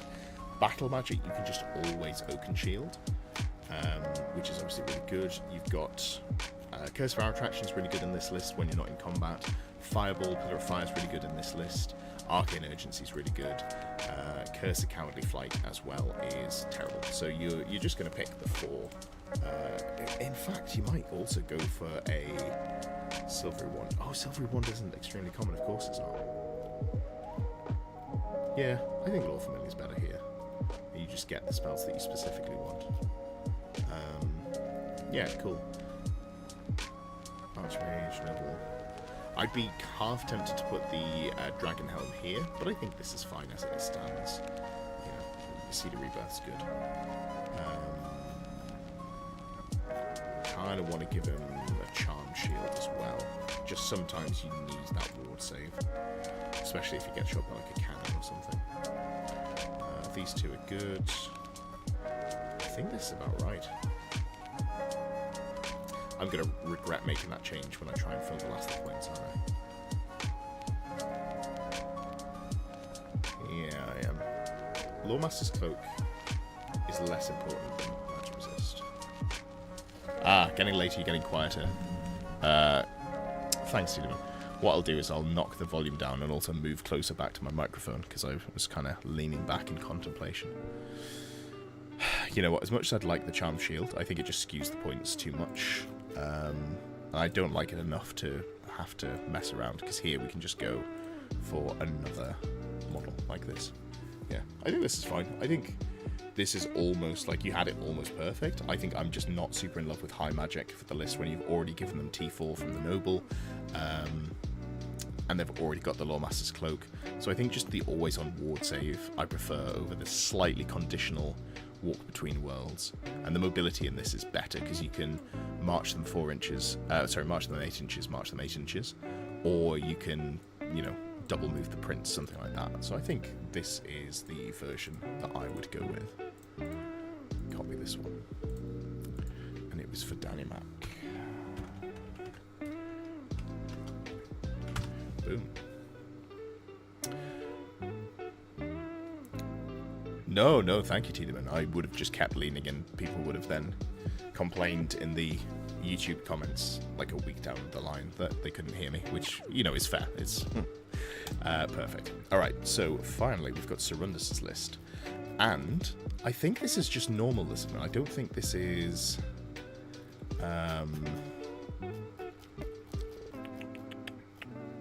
let's have a look here. It was up near the top, I believe. You were one of the first people to submit, if I am correct. Normal. Cool. You can tell because it's got triple Saurus on Carnosaur, which is like the good way to play them in the base game, right? Why is it so hard to find this list? Oh, you just said I missed last week. Not sure if you did this one. I don't think I did, from memory. All right. So you've got the triple Carnosaur, you've got the Saurus Warriors, you've got Skinks, Temple Guard as well, Croxagores, Stegodon. Huh. Okay. What's the goal for this list, Sarundus? Are you trying to make like the best tournament list you can, or is this you're playing with the units that you want in a slightly more casual setting? Just had an ad pop up. God damn. Bloody ads. Main thing is run and hit hard. Okay, that's fair. Croxagores, I want to like on paper. They're just really squishy. The T4 with 3 wounds and a 5-up save. That's actually not too bad.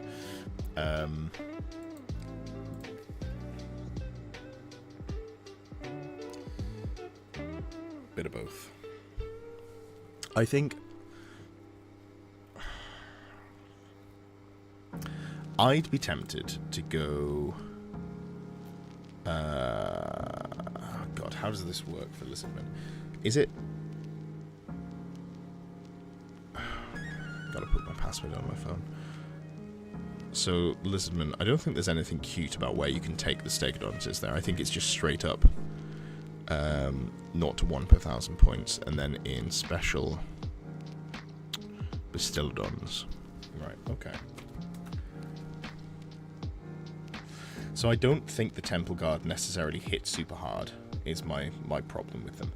And I also don't, like, if I was going for that, I'd almost be tempted just to go for a slightly big unit of Saurus Warriors. Like, the Temple Guard will hit harder, don't get me wrong, but taking them and the Saurus feels pretty rough.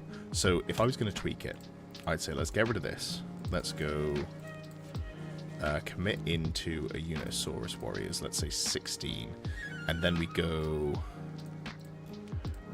4 units of Skinks, give 2 of them Vanguard, and just buff them up to like here.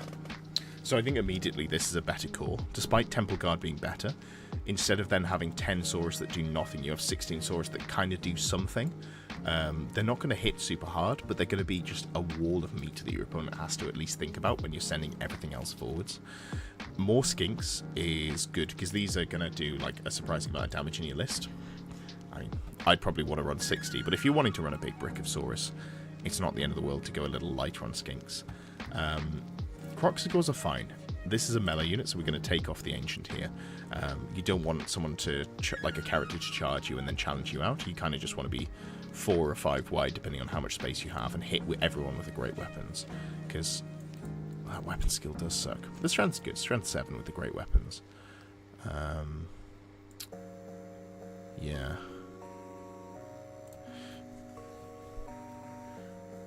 And then I wouldn't mind a second Stegodon, but points are difficult for that, because you'd have to drop the Kroxigors. I think I personally prefer a second Stegodon as like a T6 wall of meat with a decent save to go with the Saurus, but if you have the Kroxigors and like them, I don't think it's awful. Apart from the Days of Sixth when Saurus were good, yeah. They just feel pretty awful, is the problem. But I think just points efficiency-wise, I don't think Temple Guard are good enough to justify taking 10 Saurus and then the more expensive Temple Guard as well. Let's have a look at characters.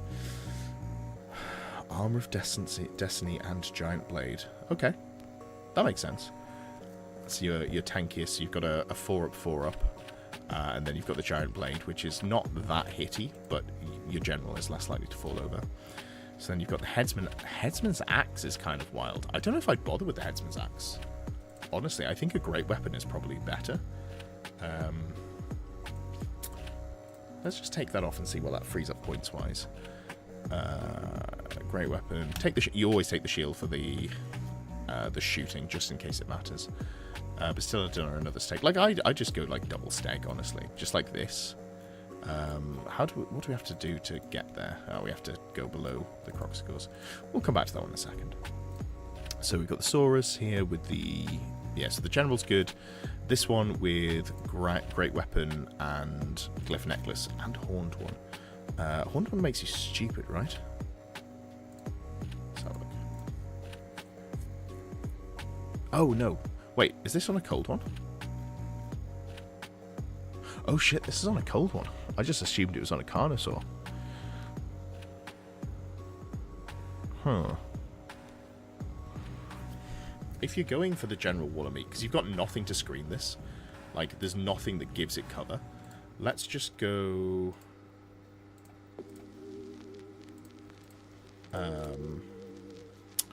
Great weapon... Glyph Necklace. 35 points too many. Great weapon. Drop the Giant Blade. Keep the shield. 9 points too many.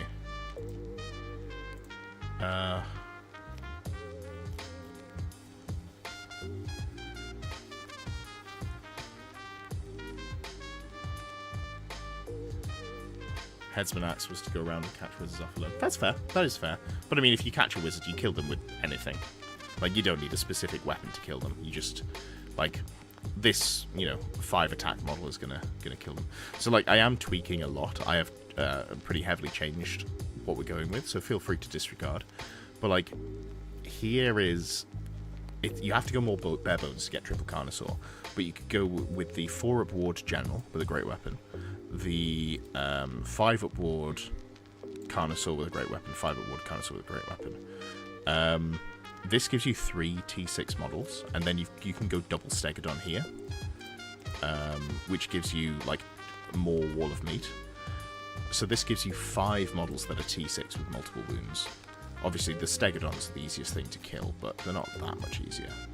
Does the Ancient have an extra wound, or are they both... No, they're both 5 wounds.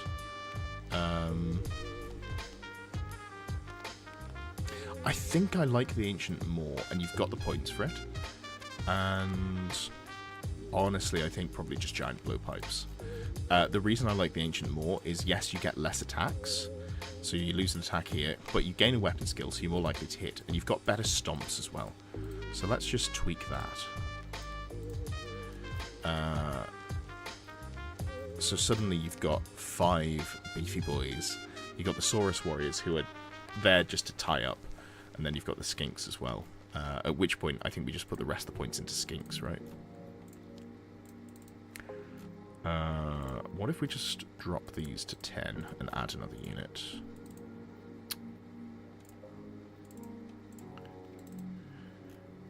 Uh, 10, 10, 10, 10. And we've still got 24 points to fill, which is an annoying amount. Honestly, I actually think you just go hand weapons here. You don't bother with the thrusting spears, which gives you 1, 2, 1, 2, 1, 2. Something like this. I think this is maybe... This is the direction I'd go with classic Lizardmen. I think it's difficult to go better than the triple Carnosaur, as many skinks as you can shake a stick at, double Stegodon. The Saurus warriors you can go as minimum or as maximum as possible. I think this is like a middle ground where they do something. More Saurus, you can go into more Saurus, but honestly I don't know that... like even 16 might be too much. More skinks, yeah, like if you've got uncapped core skinks, the best build is honestly probably just go... So, hold on, let me duplicate this. So the best build is probably you just go drop all of this shit, and you keep shield wall, and you just go 10. And then you've got an extra 60 points of skinks, so let's just go like this. Like, I think this is...